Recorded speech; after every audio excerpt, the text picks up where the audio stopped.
Ladies and gentlemen, boys and girls, welcome back to 2026 NBA. Well, welcome to 2026 NBA free agency talk. As today on the show, as you can see by the title, we are going to be talking winners and losers and all the big free agency moves that took place throughout this offseason.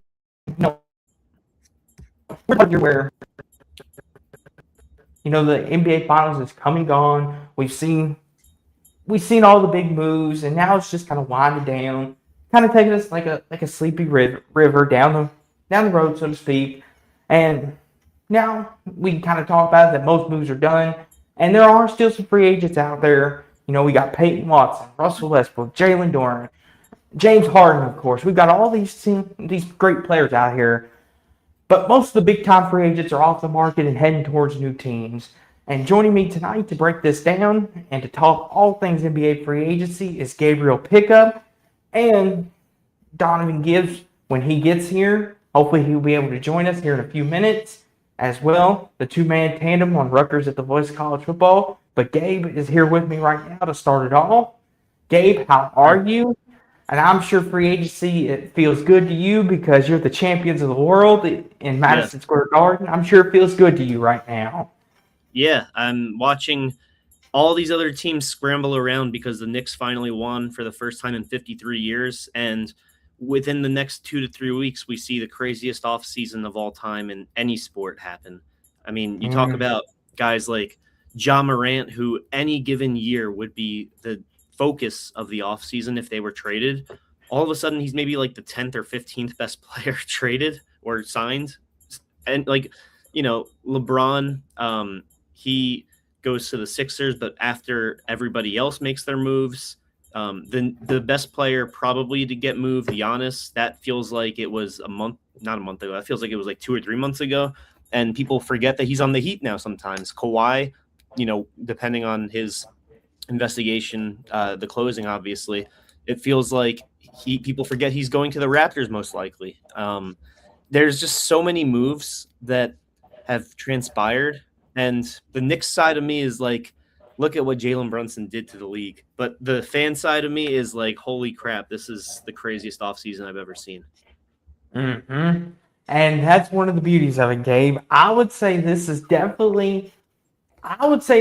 pretty close to top 10 NBA off seasons we've had in recent history. Now, nothing will ever beat the LeBron, off seasons of the one where he made his decision, or the one when he went back to Cleveland or went to LA. Those are always big ones. But this has got to be up there for top 10 all time.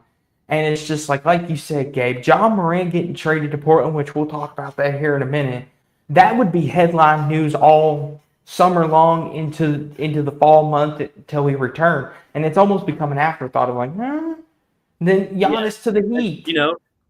Julius Randle to the Nets, everyone forgets. Like that was that was near the trade or the draft, and the Timberwolves basically got nothing for him. And he's 2 years removed from being an All-Star, 3 years removed from being All-NBA. And, he's the type of guy where if he revitalized his career, got a few more All-Stars, a few more All-NBAs, it sounds crazy, but he could be in consideration for the Hall of Fame because of how low the NBA's Hall of Fame standards are. A guy like him could get in if he were to revitalize his career with Brooklyn. And he's maybe like the 25th best player to get moved.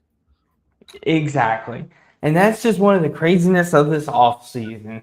It's one of them, Gabe, you just never know who's going to make moves where. There's always a team that makes a move that goes far out fast or blows it up. Like the Hornets, they finally get good and then they trade LaMelo, which I still don't know what in the world that was about, but we'll talk about that here in a second.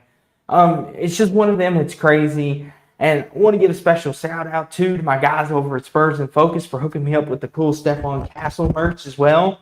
And I know y'all may be saying, Nuggets fan wearing a Spurs stuff. Whenever you get free swag, you don't turn it down. And I love Jokic versus Wemby. That's going to be a hell of a series whenever it happens. Oh, it is. We got robbed of that last year, but I digress. It feels a lot more inevitable than LeBron versus Kobe. This is true. But always love me some Stephon Castle, so I'm happy with that. And you see Gabe wearing his Knicks stuff. So Gabe's comes in style as well. But let's get into this, shall we? Let's look at some of these NBA free agency moves as I've got pulled up here. NBA offseason, every free agency deal, extension, trade for all 30 teams. Now, obviously, we're not going to go team by team by team. We'll look at some of the bigger moves and some of the teams that made Ooh, some bigger moves. I want to talk about the Hawks real quick because Go they for made it. some sleeper moves, and they I mean, look, we beat them in 6. They started off having our number, and then thankfully we figured them out, and they were the adversity we needed, and they had a really good second half of the year. And then in the offseason, they retained CJ McCollum. They keep their core together: Jalen Johnson, Nikhil Alexander-Walker, Onyeka Okongwu, who, by the way, I still think he'll be an all-star one day. And then they trade for guys from the Thunder like Aaron Wiggins, Lou Dort. They get Ryan Nembhard from the Mavs. And these are really good sleeper moves. Devin Carter. These are a lot of defensive players that are headed over to Atlanta. Aaron Wiggins is probably going to be their starting small forward now, and that is going to be a very interesting pickup too. They feel like they improved a lot more than people would give them credit for, only because they didn't pick up the big name. They picked up the pieces, and the pieces are often better than the name because Zachary Ricochet was the number 1 pick. He's probably the biggest name simply for that, but they managed to trade him because of his potential, his value, his stock. But his stock could easily go down with the Mavericks just because he's behind Cooper Flagg, PJ Washington. You look at the Michigan coach Dusty May coming in, and he picks up his Michigan man. I forget his name. It was like the power forward. I forget his name, but they got Kyrie Irving. That's going to be a hell of a situation for Ricochet to try and fit into, especially when they already have a young team. So shout out to the Hawks for capitalizing on some stock there. Mm-hmm. Yeah, the Hawks, I have said this, I think they had a sleeper of a great offseason. For sure. The Hawks, to me, are a team I think could be a dark horse next year out east. They made some sneaky moves. They didn't make no flashy moves where you think, oh, they went and got a superstar. They went and got this. They kind of built them a little team with Daniel Dyson. Yeah. And, they brought CJ back. They added Lou Dort, Ryan Nembhard. Yeah, they have Dyson Daniels and Mm-hmm. Lou Dort. Defensively, that's a tough duo. Mm-hmm. To me, the Hawks, I know a lot of people are looking at the East next year. You've got the champs, you've got the Heat, you've got LeBron, you've got, all these other teams. The Pacers are going to be back and healthy again. What are we going to see from them? Toronto, if their trade goes through, but a lot of people I think are sleeping on this Atlanta team. I think they're really good. Go ahead, Gabe. People forget, because they didn't make any flashy moves. The Detroit Pistons are the defending number 1 seed. They didn't make any moves, but last year they made moves. I mean, they got like Isaiah Joe and whatnot. Remains to be seen what happens with Jalen Duren. I know they lost Isaiah Stewart, but this is and obviously Tobias Harris too. This is going to be such an interesting year for them, just because they're the defending number 1 seed. They got exposed in the playoffs against Cleveland and against Orlando too, if we're being honest. But because of all these key acquisitions going out east, everyone forgets the Pistons were just the 1 seed. Mm-hmm. And that's the thing too, Gabe. That's what makes the East so compelling to me is this Atlanta team. They were 2 games away from sending the Knicks packing. And we could be talking about the Hawks right now at front and center as a team that could have made a dark horse run at it. And I think, with the roster that they constructed, there's not one superstar. But like Gabe said, there doesn't always need to be that one superstar. That's why I said I think Atlanta, pretty good offseason. Don't be surprised if they finish top 5 in the East again and maybe shock some people and maybe make it to the Eastern Conference Finals. I think really highly of this team. The Boston Celtics, boy, oh boy, are they the talk of the town. Obviously their re-signs, nothing too flashy, but their additions and departures, that is the talk of this offseason. And I know Gabe's got a lot of things to say, but adding Mike Conley, that's a good veteran point guard. Can't go wrong there. Paul George is now officially a Boston Celtic by way of a trade with Philly, which sends Jaylen Brown. Nikola Vucevic is going back home to Orlando. Yeah. Gabe, the 10-year of Jason Tatum and Jaylen Brown is officially over in Beantown. Overall, Gabe, what do you think of the Celtics, and how will you look back at the Jays and their time in Boston together? I don't think that Jaylen Brown being traded was really in consideration until they started throwing his name around like a worm on a hook trying to get Giannis. And they did the same thing a few years ago. Who was it for? Do you remember who it was for a few years ago? Because they were doing the same thing. It might have been for Giannis again. I'm trying to think. But I had to throw this up here. Penn State Sports Talk 2477 says, we're winning it all with LeBron. Who's stopping Jaylen Brown? Who's stopping Jaylen Brown? We have 3 or 4 guys that can stop Jaylen Brown. You know who can stop Jaylen Brown? Analytics can stop Jaylen Brown. Oh, boy. Anyway, yes, the Celtics. I'm bashing him. Look, you guys are a threat. There's no question about it. The Sixers are a threat to dethrone the Knicks, to advance finally to Embiid's first Eastern Conference Finals, and possibly NBA Finals, and so on. They're obviously a threat. So that's why I bash them. But that doesn't mean that I don't think we can beat them and don't think we will beat them. But we can get to that when we go over the Sixers. Jaylen Brown was disrespected in Boston. He is a Finals MVP, Eastern Conference Finals MVP, like 5 or 6-time All-Star. You can argue he was the best Celtic during the Brown and Tatum era. I almost said error. I would love to say error, but they won championships, so I can't do that. Their team is looking a lot different now than 2 or 3 years ago when they won the chip. It's pretty much just JT, Derek White, Pritchard, and like Sam Hauser. That's really from that team. Still there, Jordan Walsh. Paul George, I don't think he is as bad as everyone is trying to joke that he is. And I think most of the joke is just because he got traded for Jaylen Brown. Let's not forget, he did outplay Jaylen Brown for 2 or 3 games of that series last year.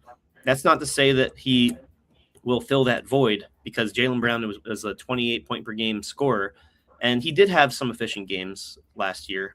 And, for the first 4 games against the Sixers, he looked great. But I just don't think that Paul George and company will be enough. And I think Boston fans know that too, even with the fact that, you know what I think will happen? I think they'll make the playoffs as like a 7th or 8th seed. They'll win out of the play-in, and everyone will be talking about how this isn't just some regular 7th or 8th seed. This is a team with Joe Mazzulla, led by Joe Mazzulla, Jason Tatum, Paul George, and then they'll lose in the first round. That's my prediction. Okay, well, see, here's the thing.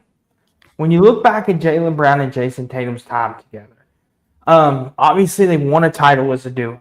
So, obviously, you can't say they were an unsuccessful duo. They won a title together. They could have won 2 or 3. Should have. But they should have won 2 or 3, like you said, Gabe. But they did win 1. So we can't sit here and say they weren't somewhat of a successful duo. Didn't have a successful tenure together. They made the conference final multiple different times together. So as far as the Jaylen Brown, Jason Tatum era goes, I would consider it a successful one. For sure. Are they an all-time duo in Celtics history? Probably not. Are they a great duo in Celtics history? Yes. Winning a championship, I think that qualifies you as great, because it takes some special stuff. But all-time, you got to win at least 3 or 4, at least. For the Celtics. Yes, for the Celtics. But like you said, the Paul George, Paul George has still got a little juice left. He's not the Paul George of 2013, 2012. He's not that guy. But he's still got some juice left. He's still got a little bit left. If Tatum's got another year recovery from his injury, Mitchell Robinson, who signed with the Celtics, which we'll talk about that. That's going to be a big loss for the Knicks. He was a key factor in the Knicks winning the title. Boston's got another good rebounding big man. Um, you know, like you said, and Jaylen Brown going to Philly just adds more star power to that team, which we'll talk about that when we get there. But overall for the Celtics, you know, losing Jaylen Brown is a hard pill to swallow, but it might have been time for that to happen. It's just a But matter of they couldn't even get VJ Edgecombe. They couldn't even get a single they got one first round pick. They couldn't get a haul that for Jaylen Brown, who was a top 10 player. He was an MVP finalist. yeah, and I mean, here's the thing too. Maybe the Celtics are of the mindset of, hey, we don't need to get much in return. Hey, maybe Paul George and Jason Tatum, and with a bunch of other picks, hey, maybe this is what we're looking for. Maybe we don't need to go out and get too much more. Maybe they're confident in the roster they have now. And with the Mitchell Robinson signing, maybe they're thinking, hey, we're cool. We're flying high. We're good. Let's go. Which maybe they know something we don't, game. But I mean, everyone thought that they knew something we didn't most of the regular season. Everyone was saying, you included, that they were the favorites to win the East, and they didn't even make it out of the first round because they may have coasted the regular season, but they just weren't deep enough, and they're certainly not deep enough now. now, listen here, game. I ain't going to get on a soapbox, but when you play a style of offense they play, and you're just chucking up threes half the time, it's going to be hard, because there are going to be some nights when that shot doesn't fall. Listen here, the Celtics were a pretty good team last year. And if they would have played the Knicks, I'm not saying that the Celtics would have won, but by golly, it would have been a better series than what we got. But I don't know, man. We swept the team that beat them. I digress. We're not here to do that. The Brooklyn Nets, like Gabe mentioned, they lost Nick Claxton via 4-team trade. Julius Randle is now part of a 4-team trade, which is a bigger conversation, which we will have when we get to the Timberwolves. But like Gabe said, Julius Randle's in Brooklyn now. Other than that, Brooklyn, did what a normal team does. Charlotte, this is where the big moves happen. Charlotte made some big offseason moves. They re-signed Kobe White, but the big news coming out of Charlotte was they traded LaMelo Ball. Miles Bridges is gone to Phoenix. Dorian Finney-Smith and Grayson Allen and Royce O'Neal and Naz Reid are now in Charlotte. So it seems like they've gone the direction of they're going to build around Brandon Miller and Con Knippel. Yeah. And I'm very happy. I'm very happy for Brandon Miller. I've been very high on him since his time at Alabama. I think that he is going to be a superstar one day. I guess I'll forgive him for saying that Paul George is the best of all time, because maybe one day he can surpass Paul George. I know that's very high praise, but Brandon Miller is legit. He has all the fundamentals offensively to be a 30-point-per-game scorer one day. And if I were betting on most improved player, I would choose either Ja Morant or Brandon Miller. Brandon Miller is that good. He's going into year 4, I believe. He's going into year 4 because he was the year of Wemby and Scoot. Charlotte fans did not like it when they drafted Brandon Miller over Scoot Henderson, but look how that's panned out. Brandon Miller averaged 21 points last year. Con Knippel, LaMelo Ball, they were all leading the team in scoring. And maybe, I didn't mind them trading Miles Bridges just because while he was scoring with inefficient shooting splits and his defense wasn't the greatest. But LaMelo Ball, I don't know how you trade him after probably his best all-around year in terms of team success, passing first.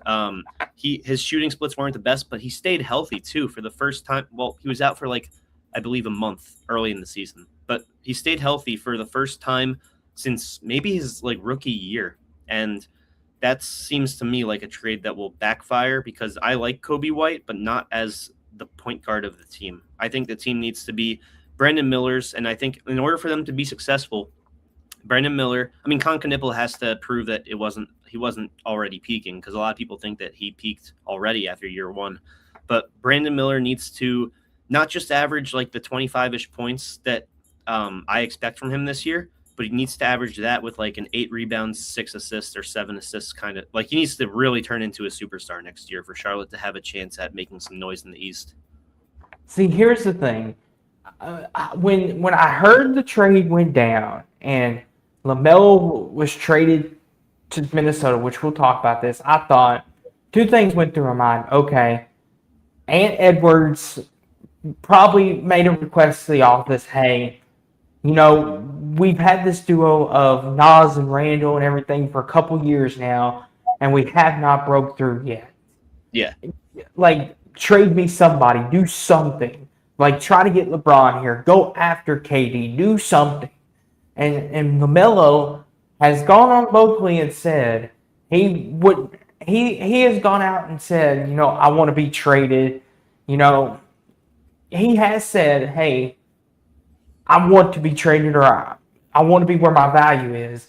And I guess Minnesota was like, okay, what can we offer up a team like Charlotte to get a LaMelo to put alongside Ant-Man? Would be my thought process of their thinking.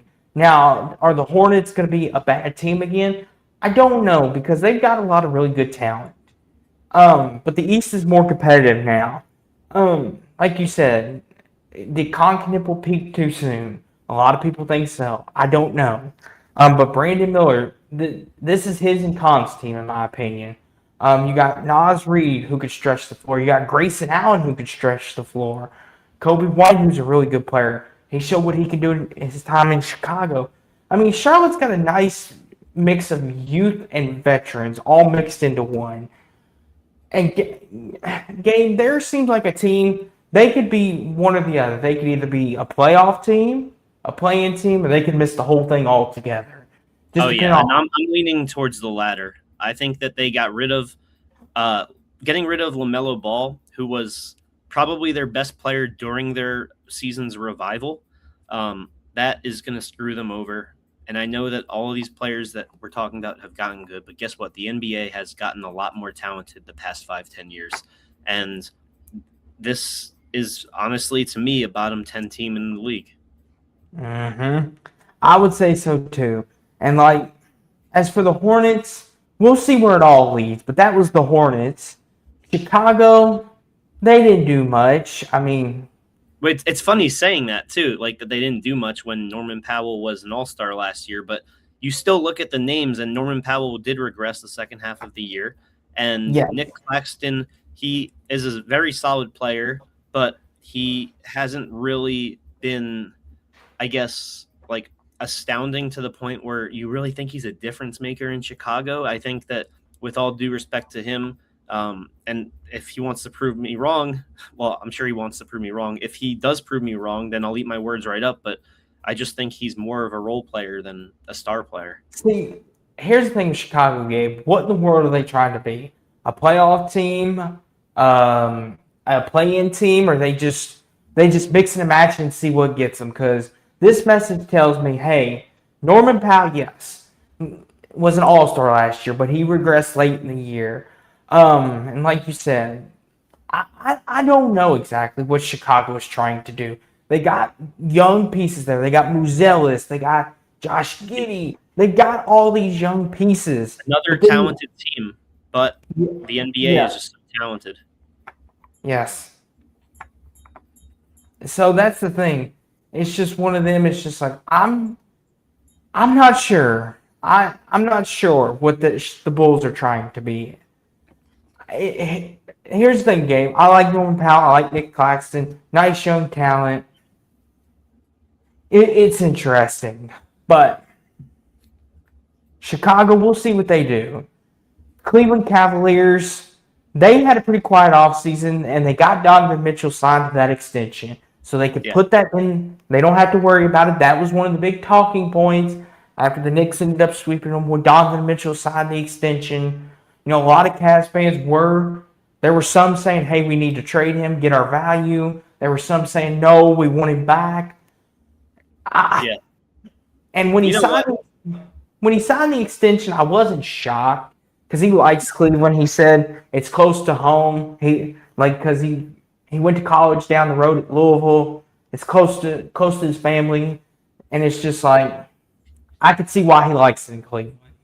Yeah, he's, to me, probably the best non-superstar in the NBA. And I say that with respect to him. Because guess what? There's only like 5 to 10 superstars. I think he would be like number 11 or 12 in the rankings.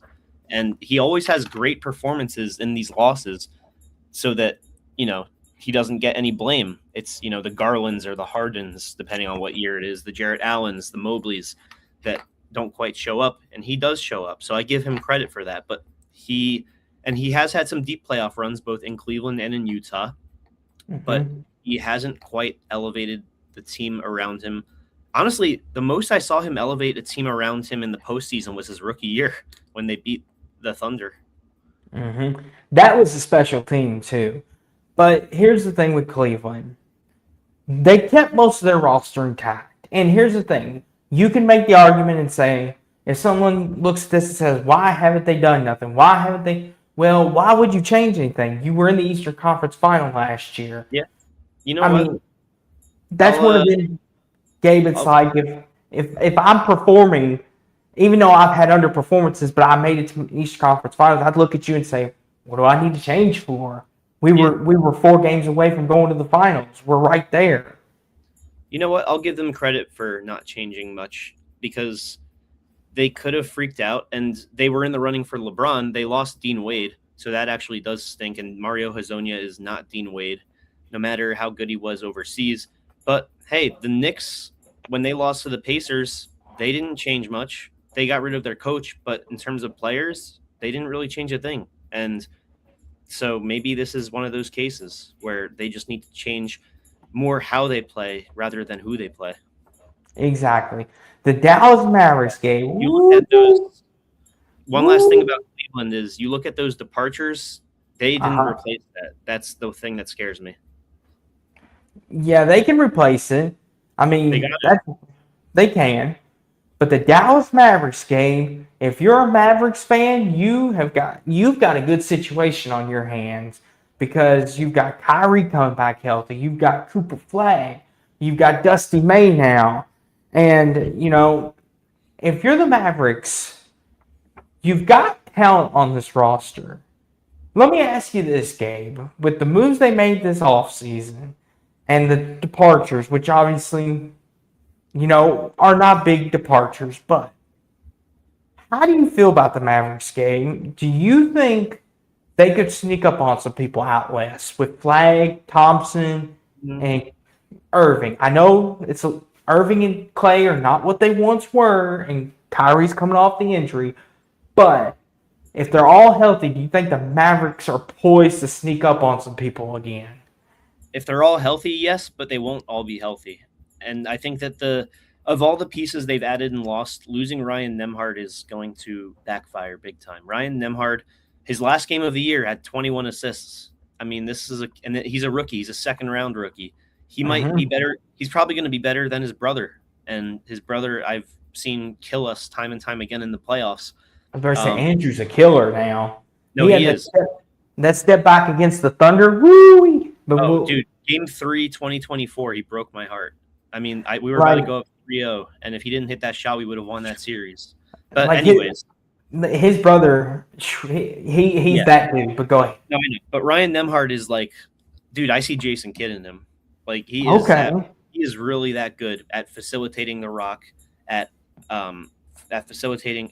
being an offensive point guard that gets others involved. That is going to sting. But they do have a stacked team. Cooper Flag is probably going to be an all-star this year at year 2. And, their centers, Derek Lively, Daniel Gafford, they have depth, 100%. But the thing is, their depth gets fragile when Kyrie gets injured, Clay gets injured, Derek Lively gets injured, Daniel Gafford gets injured. PJ Washington is fairly durable. Same with Cooper Flag. But I just don't think the team is healthy enough, and they haven't really been healthy enough since their finals run. That's fair. And I mean, like you said, Gabe, if you're not healthy in this league, you're not going to go anywhere. Like we saw it time and time again last year in the postseason. The teams that were the healthiest made it the farthest, which were the Spurs and Knicks. Like you could say what you want about the Knicks. You could say, oh, they're boring. They don't do anything. They don't got nobody. But that's just the Knicks. They're healthy. They play defense, and Yeah. that's just how they win. It's just Yeah, how they man. do it. Knock on And wood, but we've been healthy for 2 years now. exactly. Here we go. Now, if there's a rant that's going to be happening, it's going to happen right now.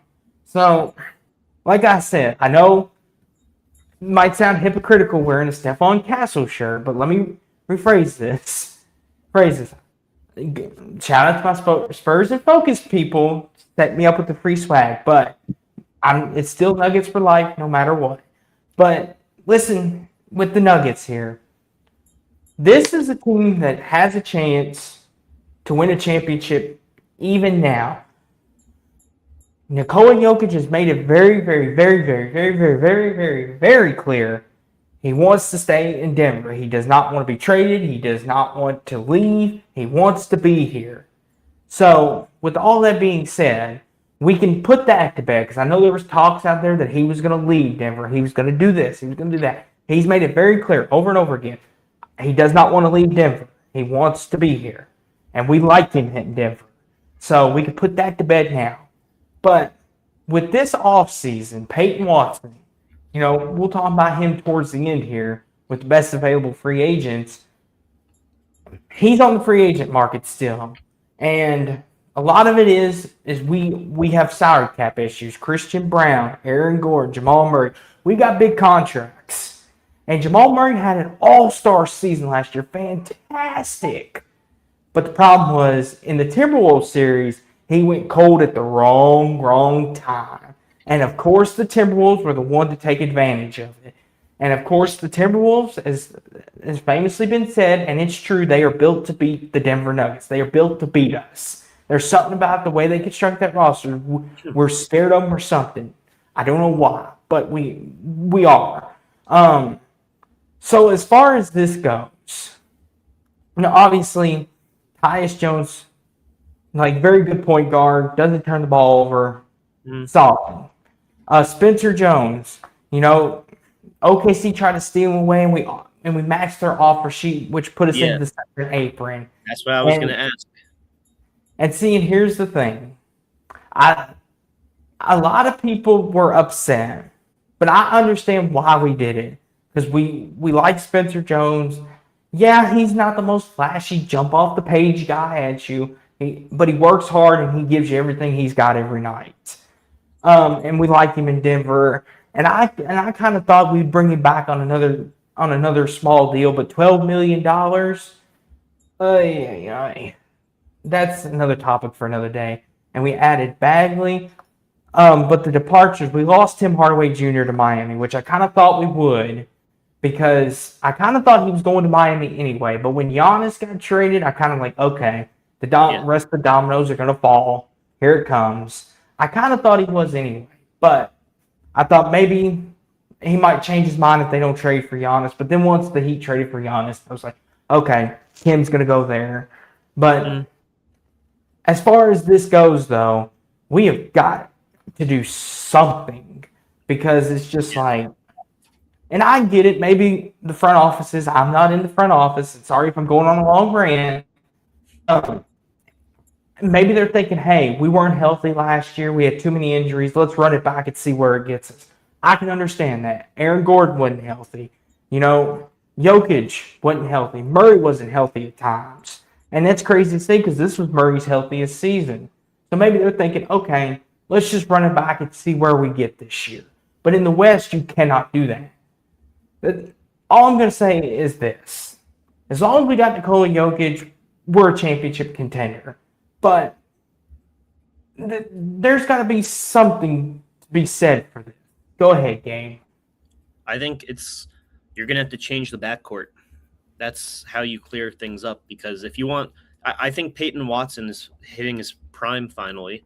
And he established himself over Cam Johnson, who you trade MPJ away for. And Aaron Gordon, I think his time in Denver is slowly coming to an end too, even though he's a fan favorite.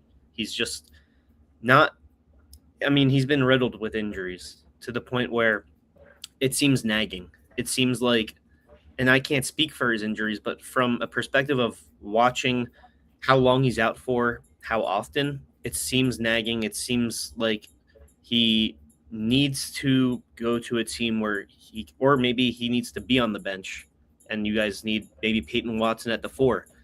There's just he's got to be better managed, and it's crazy to say because he opened up the season with 50. Let's not forget. I mean, you guys are the Yeah. first team in NBA history last year to have 3 guys go for 50 in the same year, which Hmm. that if that doesn't tell you where the NBA is at scoring, I don't know what will. But yeah, I think Christian Brown is probably my candidate to go first, and that I know, but I mean and I know Jamal Murray's probably got the ugliest contract, but like I still think that him and Jokic, they are a fantastic pick and roll duo or pick and pop. No matter if it's, I mean, dude, maybe Jamal Murray is the one setting the screens for Jokic. We've seen that before, but what you need around him is guys that will stay healthy and guys that can shoot the 3. And I think everybody from the 2 through 4 that's currently on the team and is currently getting paid is not great at one of those. See, game, I won't go too long, but I'm just like, not Aaron Gordon. I I like know. Aaron Gordon. I love I know. Aaron Gordon. He's one of my Hmm. favorites. I was so happy when we traded for him. He, He did his job. I know, Gabe. This is the hard thing about being a fan of a team is you can't get attached to players because when you do, yeah, Yeah. yeah. The day that the Knicks trade or lose or OG retires, I'm going to lose my mind. That's the thing. It's because as fans, you grow attachment to these players. You get to know their story, and you just get to know more about them, and you get to love them. Like Aaron Gordon, like he's one of my favorites. Christian Brown, I've watched him since his Kansas days. He's always been a player. I was ecstatic when we drafted him because I'm like, I love this guy. He'll give you everything he's got and then some.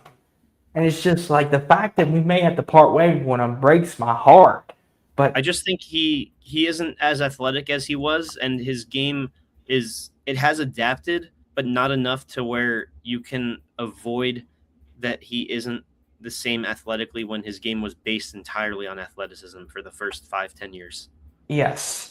And I mean, that's the thing, Gabe. That's the heartbreaking part of this league. But I digress on the Nuggets.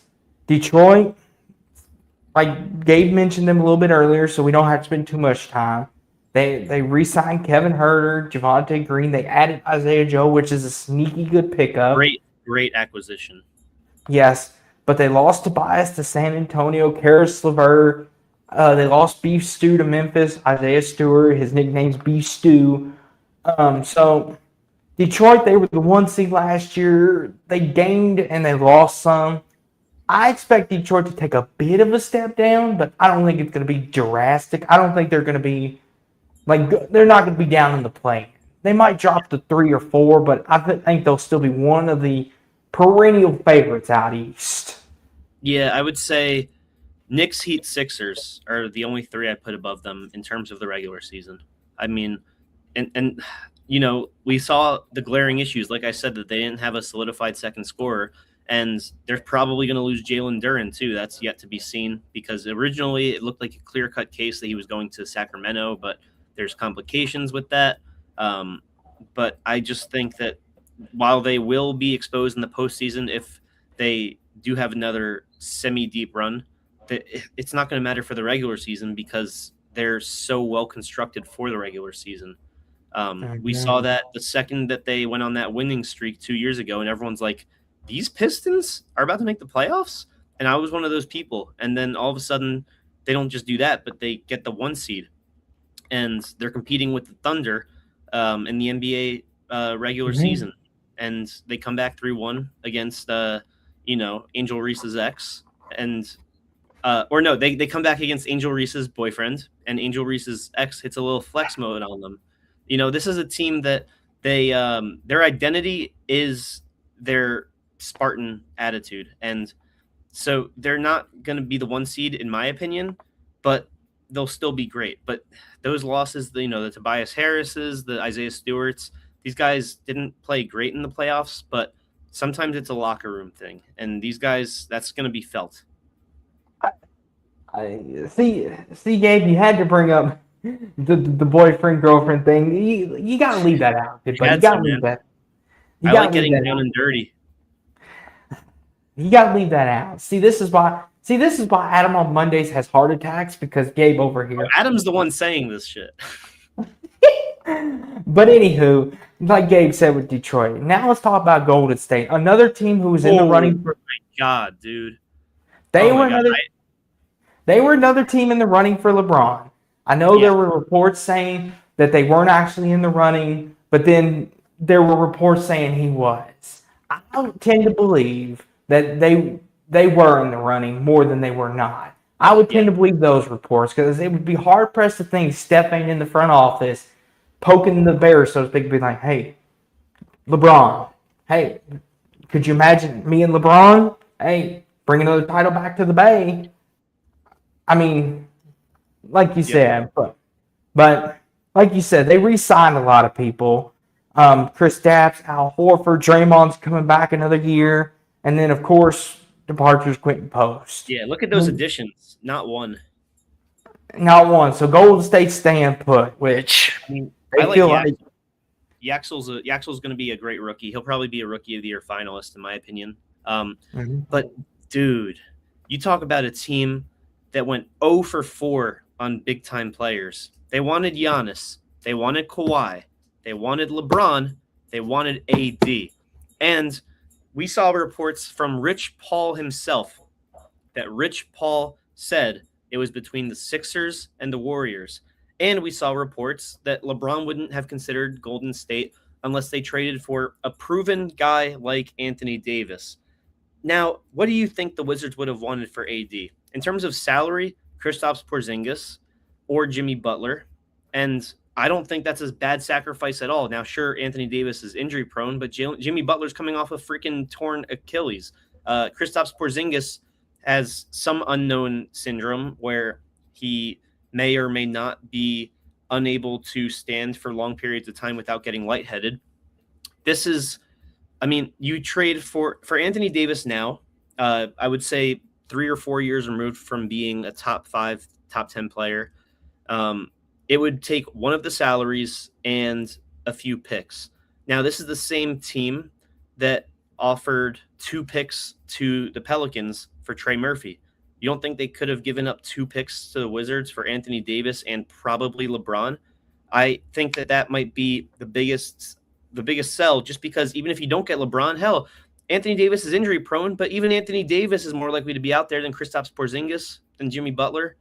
I mean, this is a Mike Dunleavy disaster class. And ever since Bob Myers has left, they have done nothing but make wrong move after wrong move. Even if something looks good on paper, after the fact, we say, what the hell were they doing? Like trading away Kuminga was a good move on paper because he was more of a stock asset that wasn't being used by Steve Kerr. Mm-hmm. But you trade him for Kristaps Porzingis. Now, I have love for Porzingis. He was on the Knicks. We drafted him. Like most fans, I wasn't a huge fan when we got him.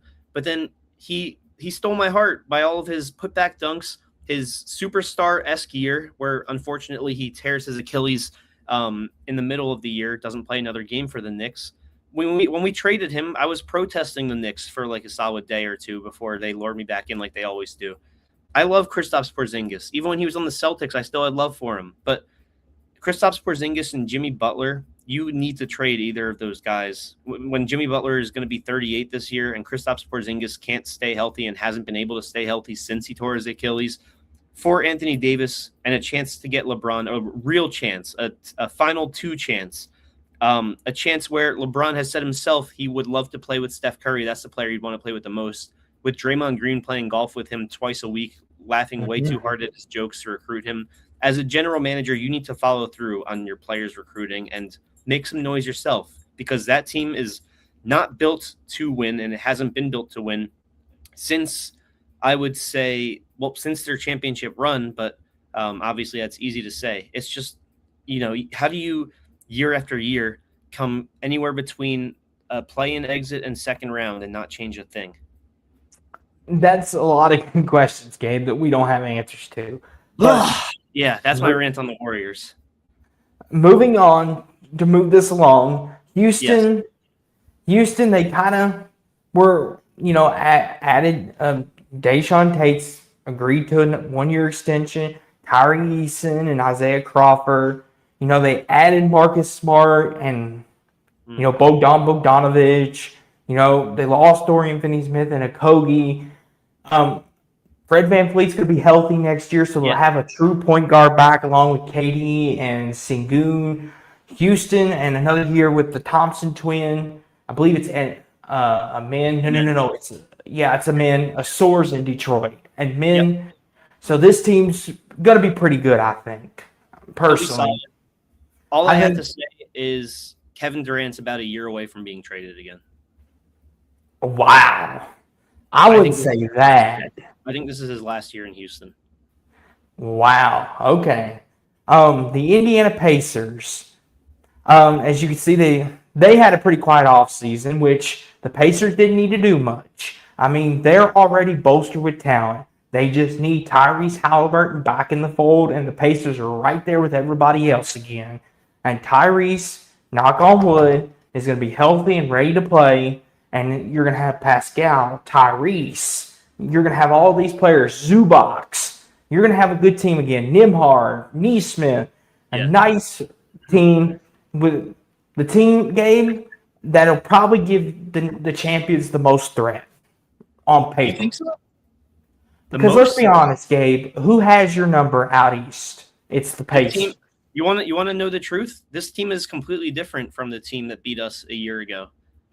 But here's the thing, though, Gabe. They were different the year previous to that they beat you in the conference semifinal. They were kind of the same exact team those 2 years. And I mean, the reason why I say that they're different is because we're different. We have, not on paper, but we have a much better system offensively to keep up with them. And two, they acquired people that are going to slow them down.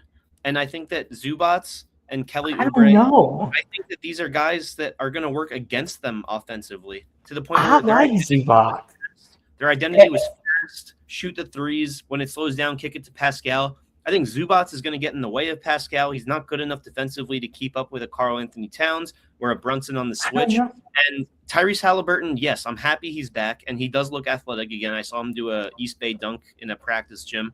But I don't know if we can just assume that he's going to be as good as he was a year ago. And I'm speaking a little fast here because I know you got some things to say. But Kelly Oubre Jr. is not a good enough shooter to fit into that Indiana system. Ivica Zubac, great player. He is not the Miles Turner that you can kick out to a spot up three. You can rely on to get 2 or 3 blocks a game.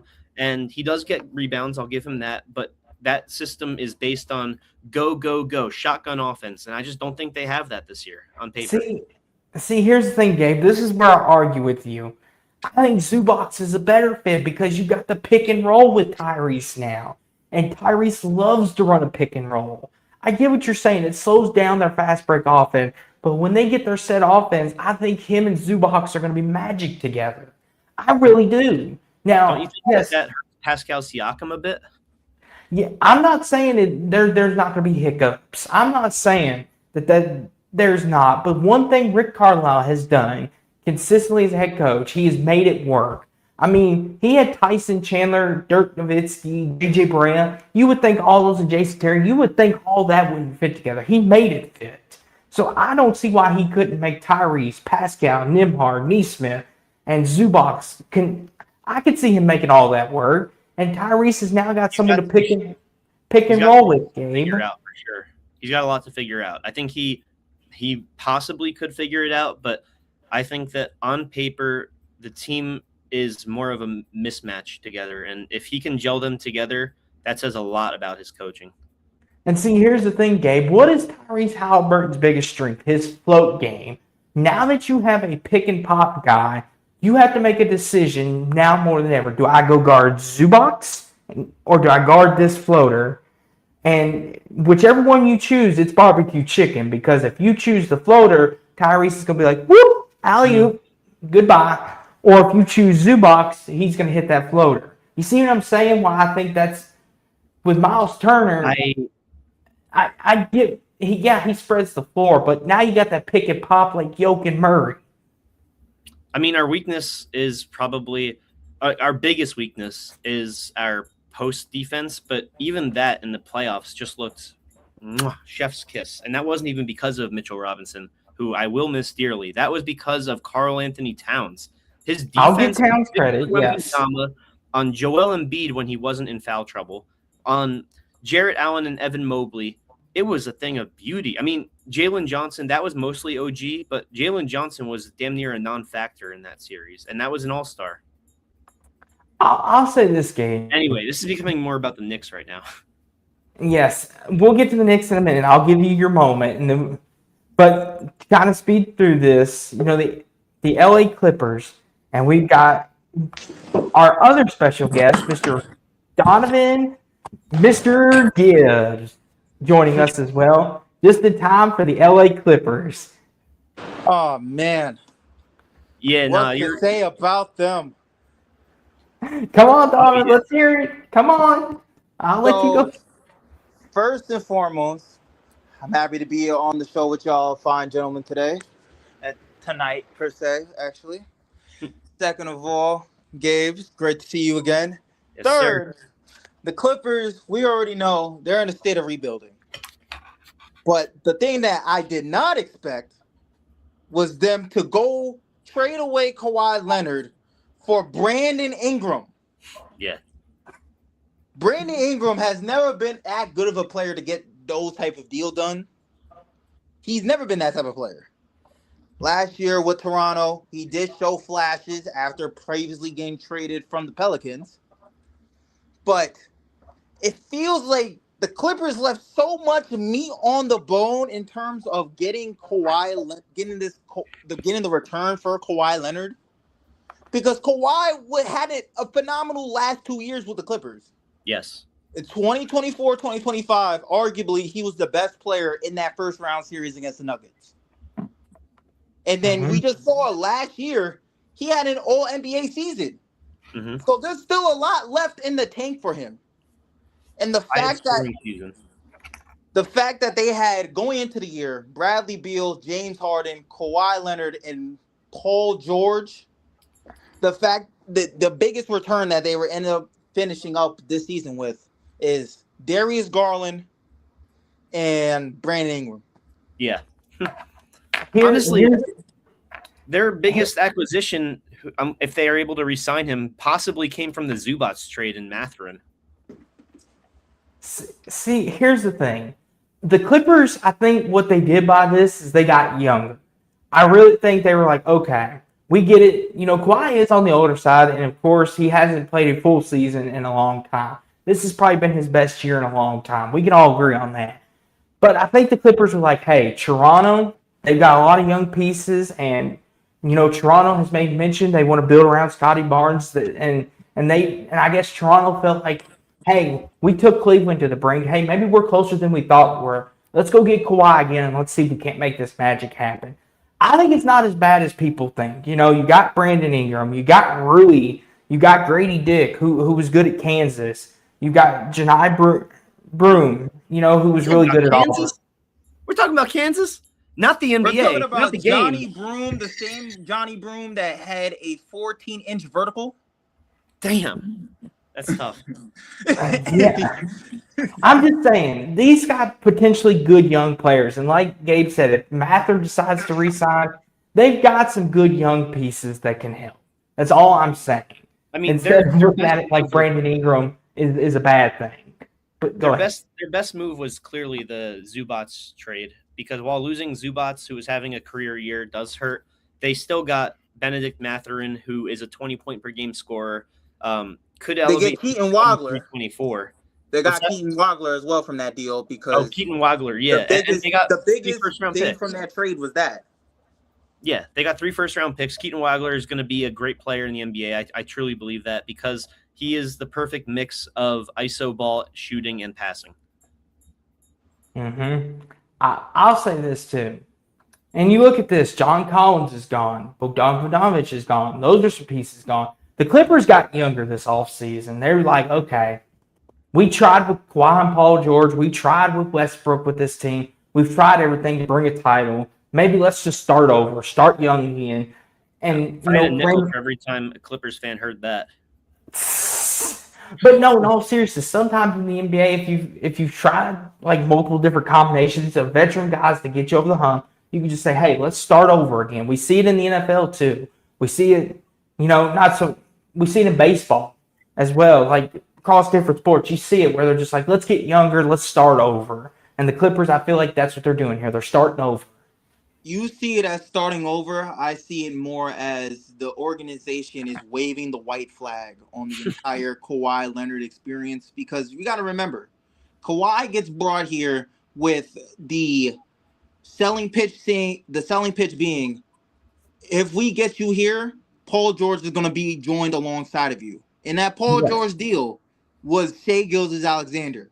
And since that time, Shai Gilgeous-Alexander has won 2 MVPs and has won a championship. Mm-hmm. And Kawhi Leonard, they had Kawhi Leonard, they had Paul George, they had Ivica Zubac, who shown the flashes of being a really good big. And I can't wait till Indiana gets back to full strength next season, because him paired up with Tyrese Halliburton is going to be very exciting. But then you also add that they had James Harden. You also add the fact that they also had Chris Paul to start off the year, and they did Chris Paul dirty. Yeah. In that first month, they forced him to retire. Mm-hmm. They've had countless amount of stars run through Inglewood, California, because that's where the Intuit Dome is. They're not in LA anymore. They're in Inglewood. They've had a bunch of star players run through that franchise since 2020. And the only thing they have to show for it is a Western Conference Finals run. Woohoo, they finally got that. That's the only thing you can say that they can show for the amount of trade capital, because the thing is, OKC still has the rest of their future picks. Yep. Mm-hmm. And Keaton Watson is going to be the first lottery pick that they're going to have in a while. Yeah. And shout out to Terrence Mann, too, for that Western Conference Finals run. Doesn't happen without him. I mean, listen, when they put this team together originally, and it kind of segues into our next team, they put this team together to beat the Lakers. Like, plain and simple. The owner even came out and said it. Hey, we're putting a team together to beat LeBron and the Lakers. And we never got that in the playoffs, because that was always the same. We're putting Kawhi and Paul your Nuggets got in the way. Yes, which I'm very happy about. But speaking of the Lakers, though, the Lakers had a busy offseason, too. Of course, losing LeBron, but they re-signed Austin Reeves, which I honestly thought they were going to – stupid fly. I thought he was going to sign somewhere else. I thought maybe Miami was going to snag him up. Detroit, that was a big one. Detroit. Uh-huh. There was a couple teams I thought would take him. But he re-signed in L.A., and he's going to be there with Luka. How do y'all feel about this team? I was surprised by the amount of money that Austin Reeves got, because throughout his entire tenure with this Lakers team, he's always been their third option. Mm-hmm. You don't really give $50 million to a third option. Now he's going to be the second option, most likely, joined alongside Luka Doncic. But the biggest moves that I was happy about when I saw from the Lakers all season was them getting Walker Kessler, because obviously they needed to get a center. They didn't get a center when LeBron and Anthony Davis was there, and Anthony Davis was begging for a center. We thought that center was going to be DeAndre Ayton. I certainly thought that when I talked about it on the radio when that deal was done. Blew up in their face exactly how a lot of people expected it to do. And then they also got in the draft Cameron Carr. Yeah. And that's going to be a guy who's going to have the type of impact that Con Canupo had this year, where he's coming out of Baylor. He was a 41% three-point shooter in his final year at Baylor. And he's going to be spoon-fed open shots by Luka Doncic. Mm-hmm. Spoon-fed, put on a platter. And that's really going to open up the floor, because this team is now built around Luka, and they have the pieces that Luka wants in his team. He wants to be able to have a lob threat big. He has that. He wants to have a bunch of shooters on the perimeter. He has that. And he has the second star alongside Austin Reeves. And the biggest question on how the Lakers will do this year is if Austin Reeves Yep. plays up to his pay grade. Yes. 100%. That's my X factor too with this team is Austin Reeves. I look at all these names they got, and they're all talented. They all have some good pedigree. They all have, I guess, well, besides maybe like Zaire Williams, they all have like experience playing a role with a team and proving to be adequate. My thing is they're deep, but none of these acquisitions do it for me, I guess, long term, including Walker Kessler. I think that it really depends on Austin Reeves being that guy we saw in the first half of last season, averaging the 28 points per game or whatever it was, and doing the same thing in the postseason. This is a guy who, I hate to say it, but you put, if Luka's not himself or when he's out of the game, Austin Reeves could get clamped up by the opposing team's best perimeter defender any given day. And that's, for me, until proven otherwise, that's the case. Austin Reeves might be the only player where he averaged 28 for half a season, and I still have questions about whether he's a star or not. See, the thing with this is, with the Lakers, they have never been a team that has played the long game. They always want to win now. So they're not going to put a roster that's going to take 3 to 5 years to develop. That's not how they work. No, you don't go out and get Luka. You don't go out and make all these moves just to wait.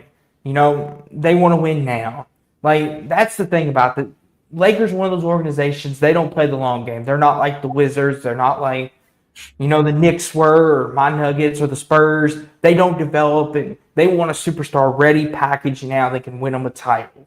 That's just how they've always been, in my opinion. And with Austin Reeves, like you said, here's the thing. He has games where he could go off. I mean, don't even get me started on the missed free throw, and he got his own rebound against the Nuggets. We should have won that game. I still to this day don't know how we let that happen, but I digress. But like you said, he's a very good second option. Got a lot of money, so he's got to prove it now. He can't be inconsistent. He's got to give you at least 25 every night. At least 25. Yeah. Just look how he did against the Thunder, man. That's why I'm questioning if he can play against a team's best defender, because that's what it's going to take. I mean, there's going to be times where he is the focal point defensively, and teams say, let Luka score, stop the rest. And he is a part of the rest until he has that all-star season from start to finish. My thing is with Austin Reeves is that he's going to have to take a step that he hasn't taken before in his career in the NBA, because he was always being able to be the guy that was able to take advantage of offensive gravity towards other players. Yeah, he's going to get covered by some of the team's best defenders now. It's not going to be where teams have to worry about who got LeBron, who has Luka, who has Anthony Davis, who has LeBron. He's going to be put in that game plan now as the secondary scorer and the secondary option. Another wing that I do want to mention that I was happy that the Lakers got, which I see as a very good deal, is Matisse Thybulle in that 1 year. This isn't the same Matisse Thybulle that we saw back in Philadelphia that Ben Simmons passed up a wide open layup to and bricked both of the free throws. Matisse Thybulle has formulated a role for himself as a consistent 3-and-D type of player now. Last season, he shot around 39% from three. The year before that, he's shooting 40 from three. And he's a really good defender. He's been one of the best on-ball defenders in the league. So that was the situation of where I know Rob Pelinka gets a lot of slack. He typically goes bargain shopping when everybody else is going to Saks Fifth to get their free agent. But that was a deal. That was a player where him and alongside Quentin Grimes, who has shown flashes of being a guy that can be a spark plug coming off of the bench.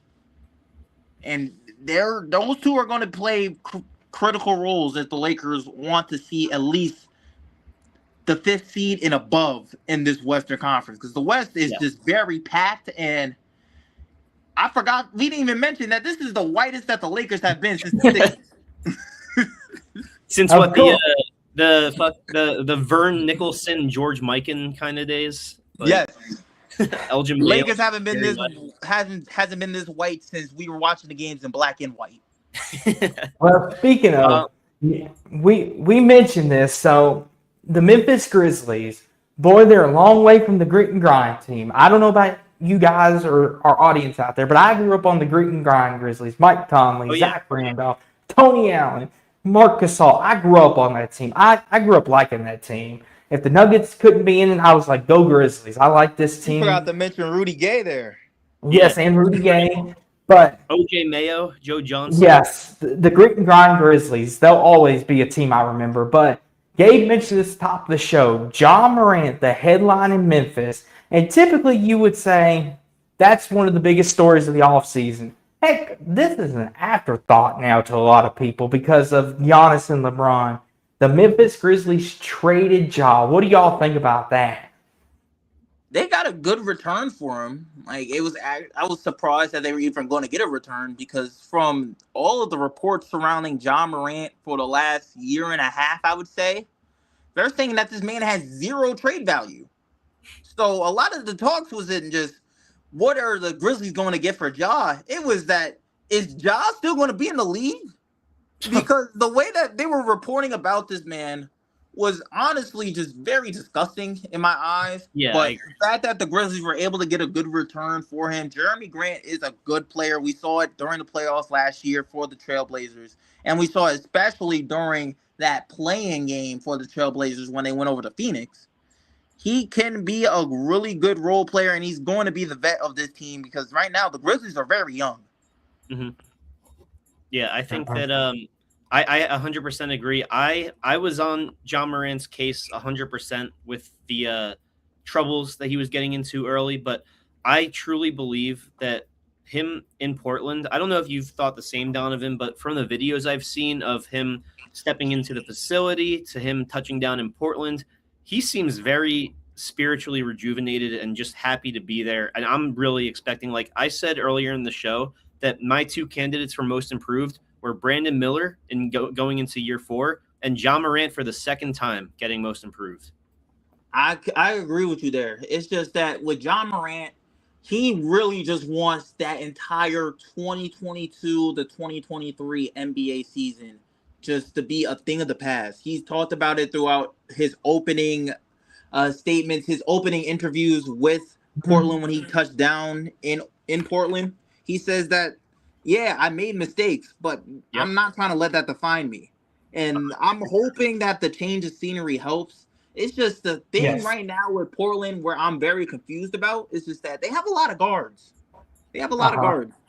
It's John Morant, Scoot Henderson, who showed you that he can play throughout that entire playoff run for the Portland Trailblazers. The biggest takeaway that I had was that, okay, it took a little bit of time for Scoot Henderson to get to becoming the guy that was supposed to be the first overall pick if Wemby never existed. But he's playing like a top 3 pick. He's finally playing like that, and we're seeing Damian Lillard is going to be back next season. So we have 3 guards in this lineup. Somebody's going to have to take less minutes. Don't forget Drew Holiday and Shaden Sharp. See, here's the thing. With Portland, we'll get to them in just a second, but with Memphis, though, I think sometimes when you're in a place so long, sometimes it's good for a change of scenery. It's kind of like being in a relationship. And I'm going to take Adam's place on this one tonight. No, but seriously, it's like being in a relationship. It's just kind of one of them. You may still love the person, but it might be time for a change of scenery. And with Ja, he had some great years in Memphis. I don't think he would argue that. It gave him his chance. But maybe it was time for him, after the whole trouble with the gun and stuff, maybe going to Portland, a more quieter city, not much to do. Maybe we'll put him at peace a little bit and let him regain who he once was. A nice change of scenery. Like in a relationship, it'll let you find yourself again. Let you be you again. He's giving me like Arthur Morgan in Red Dead Redemption 2 vibes. Like he very much seems like he's just at peace out in the wild, wild west. And I think that the team, I don't think anyways, that's for Portland. For the Grizzlies, I don't think that they're going to touch the playoffs this year, but I do think that they have some good pieces. Zach Edey, he's going to be back from injury. I'm actually very intrigued for Quentin Post here. This is going to be his first year where he's consistently in the rotation, unless they decide to move Isaiah Stewart to backup center, which I guess could happen. Isaiah Stewart in Memphis, though, that feels like he's gonna bring the feels he's gonna bring back the feels of Zebo.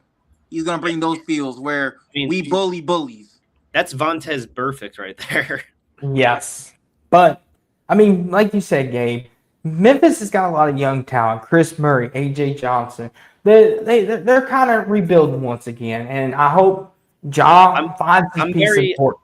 I'm very high on Cedric Coward. He could be an all-star for sure. My biggest takeaway right now for the Grizzlies is that they're rebuilding once again with this new core of players, because we didn't mention Gigi Jackson. We didn't mention Jalen Wells, who was an all-rookie player as well. Yeah. They have the talent to where if Cameron Boozer is able to fit in with this team well and gel with this team, because he's going to be the star now, they have a chance of being a 10th or potentially a 9th seed in this Western Conference. They can do that. That's I don't see them making the playoffs, but they are a team where they can be a play-in.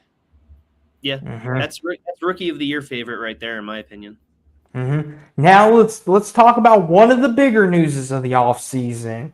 And we know what it is. Tim Hardaway Jr. No, I'm just kidding. I was going to say Simone Fontecchio. No, Giannis is going to Miami. He was traded out of Milwaukee. And this is one of the bigger newses. And like I said, one of the reasons why Ja's trade was an afterthought is because of this one. And there's one other one. We'll get to them in a minute. But Giannis is now going to Miami. A lot of people are 50-50 on this. Some like it, some don't really care. I'm just glad he stayed out east. Stay away from the west. We don't need any more competition. Sorry, Gabe. He can stay out east. But what do you guys think about this? I love the move, because the thing is, what Miami did in order to get Giannis kind of was the small domino that led to the big domino of LeBron James ending up in Philadelphia. They completely screwed over the Celtics, because the Celtics were originally supposed to be the team that Giannis was supposed to go to. That's what Christopher B. Haynes was reporting about the entire time, was that it was going to be a player for player, Giannis for Jaylen Brown. Then Miami's able to swoop in the 11th hour and take away that option, and it led to Boston being in a complete free fall with Jaylen Brown. It reminded me of, remember with Baker Mayfield in the Cleveland Browns? Yes. Where Cleveland went after Deshaun Watson and Baker Mayfield was still on the roster. Yeah. That's what Miami was able to do here with Boston. And the thing is, signing Giannis might be one of the best signings to even touch down in Miami. I say that he's arguably best trade for sure. Best trade that they have made, and I would say he's the best big man that they have signed. Because Shaq was out of his prime. No, Shaq would like a word. No, Shaq was a 22-10 guy at that point. Yeah, Giannis is still a guy that can give you 28, 11, and 9. But see, this is where I would push back. Even Shaq in his 22 and 10 days is still better than a lot of players nowadays, in my opinion. He's not better than Giannis. Yes, but not Giannis. Giannis is top 3. We're talking about Giannis, and we're not talking about anybody else. Okay, we'll have that discussion for another show, another time. But to your point, though. But my thing is, how does Miami fill out the rest of this roster? Because Norman Powell's coming back. We know that we signed Andrew Wiggins. Yeah, and they have to still supply themselves with shooting. And they still need to. They just don't have enough wings still. Look at all the departures here. That's all the Bucks right there. Where 4 of the 5 are the Bucks. Yeah. See, that's the thing for me. When they got rid of Hero, I was thinking when they were going to make the trade, I was thinking, okay, Miami's going to swoop in and do this. When I saw the details, I was like, okay, Jaime Jaquez. I was like, okay, this, that. And I thought Hero. I was like, really? The Bucks were able to steal Hero away. So I thought they were going to pair Bam, Hero, and Giannis, make them the big 3. But they were able to get Hero away, and I was like, okay, then. That deal doesn't get done if Hero isn't involved. Yeah, that's what I realized. Khalil Ware and Jaime Jaquez is just that's not a good enough of a package to No. compare to Jaylen Even if you Brown. throw in picks, even if And you throw Kemba in Ware, I do like him. He does remind me of Wemby. He trains with Wemby. He plays like a lesser version of Wemby. Call me crazy because he's probably the least known asset here, but maybe giving up Sionis was the needle that pushed the trade over the edge for the Bucks' favor. Now, giving up Giannis, he's obviously by far the best player in this trade and always will be, and that includes the first-round picks. But that's just so many young assets, even if some of them may have plateaued in recent years, like Jaime Jaquez, like Tyler Hero. Norman Powell losing him in free agency was almost always a given. But these guys like Sionis, the guys that are X factors unknown, he's probably the biggest one. And that's like the guy who's like ninth or 10th right now, but he's still got potential to be like a starting point guard in this league. I think Jaime Jaquez is going to be one of the players where Milwaukee looks back on and say, you know what, I'm happy we're able to get this, because this last season he was arguably he should have been 6th man of the year. I don't know how Keldon Johnson won that award. You know who I thought Sandro Mamukelashvili should have been, but he just wasn't even considered. See, here's the thing. With this, a lot of people are sleeping on this, but they got Bobby Portis too in this trade. And I bet you, and I'm not a conspiracy person, but I bet you Giannis was like, hey, can we get Bobby Portis in this trade? Because Giannis has openly admitted him and Bobby are really close together. They are. Like, bring Bobby to Miami. I'm sure that was something Giannis probably said, hey, can we make this happen? I don't mind going to Miami, but can we get Bobby in this deal with me? That goes unnoticed, but Bobby Portis was maybe a Giannis ass, maybe. I thought that was just financial reasons. I saw it as financial reasons as well, but it does make sense because Bobby Portis has been pretty much Giannis's bodyguard since he got there in 2021. He has been that type of player for Miami, for the Bucks, and he's gonna be playing a role in Miami that's kind of similar to what Udonis Haslem was, where he's gonna be the guy that's gonna be the enforcer. Yeah. Do you think he's in Miami turning up another notch or no? No. I think right now he's going to be playing a role where he's going to come off the bench. He's still going to provide minutes. Miami just needs shooting. That's why I'm happy they were able to get Tim Hardaway Jr. because he's shown that he can be a shooting option. I don't know how in the playoffs though. It's going to get a little scary because in the playoffs, Tim Hardaway Jr. is not as good of a shooter.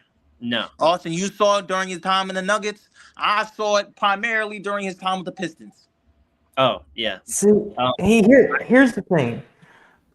Here's the thing. Tim Hardaway, he was good for he's good, but like you said, he's inconsistent. And I knew he was going to Miami too. I even told Gabe this when we talked about it. When we talked about Denver, I said I knew he was going to Miami. And I thought it was like once Giannis went, I was like, okay, he's going. And then when I heard the deal was made, I was like, that's not shocking. I knew it was going to happen because he talked about wanting to go play in Miami and talking about his father's legacy there. And I was like, that doesn't shock me. But yeah, I mean, Bobby Portis Jr., it's crazy how quickly Bucks fans went from loving him to hating him. But he did still shoot 45% from three. I think it was 2 years ago. So there is still that chance. And I know this is your show, but we can just move right past that Milwaukee Bucks because we kind of talked about them too, right? I do have to just mention one thing with Milwaukee. Nate Ament is going to be a bust. You think so? 100% he's going to be a bust. He couldn't create his own shot. That's only true. way every single part of his highlight tape scared me. Yeah, he doesn't really show as much effort on defense, even though he's I think he's like 6'9" or 6'10". Every single shot that he took, they went in, but they were very contested. That's just not going to translate well in the NBA. It just doesn't. I did think that he during March Madness looked a little shy out there. So the Minnesota Timberwolves, me and Gabe kind of touched on this with the Hornets, but now that Donovan has joined us, he can give his thoughts. So the Hornets, Donovan, they went out and made a move for Ant Edwards. They went and got LaMelo Ball. We kind of talked about this, so we'll leave this forward to you on this one.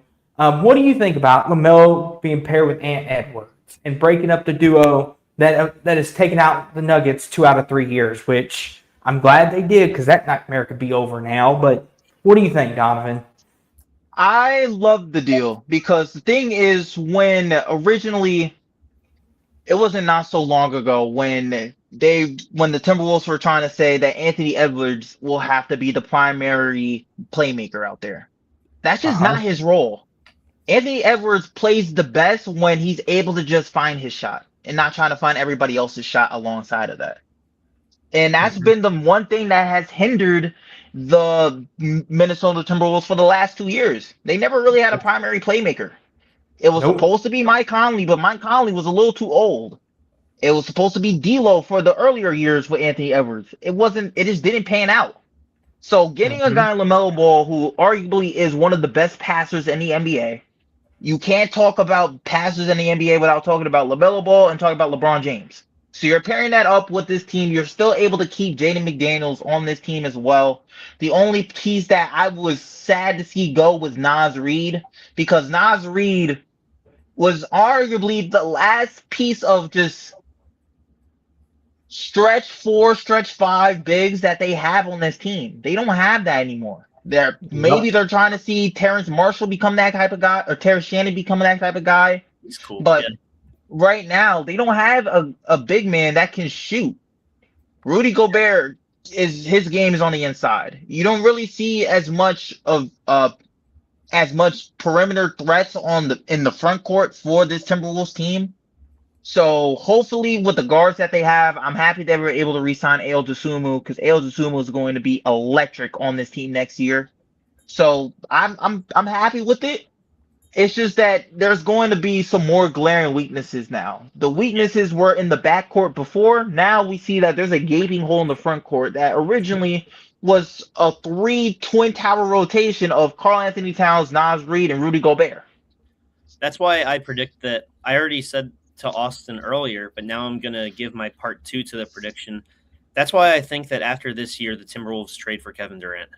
I said earlier in the show that Kevin Durant's last year in Houston is this year, but I really think the Timberwolves trade for him after that weakness gets exposed, Donovan. See, here's what I'll say. The Dosunmu that you brought up, Donovan. Man, if he doesn't have the series he has against us in the playoffs, I don't know that he gets that bag. Like, and I don't root against any players. Don't get me wrong. I'm not that type of guy. But man, him dropping that 30 piece and then eliminating us, it's just like, man, we got these guys, they're cash bags here. You don't root against Jaden McDaniels? See, here's the thing, and I know we got a couple more teams we got to get to here, but here's the thing with Jaden McDaniels. I had no problem with him, but when he dunked the basketball, I was like, and Jokic went up to him and kind of gave him the business of kind of like, hey, that's not necessary.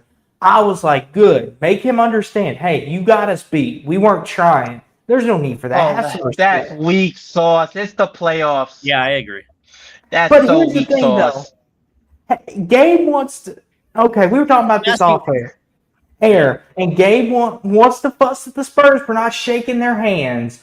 I get it; it's two different things, but there's a respect factor. If Gabe's gonna fuss about the Spurs not shaking their hands after winning the title, I want to see some respect.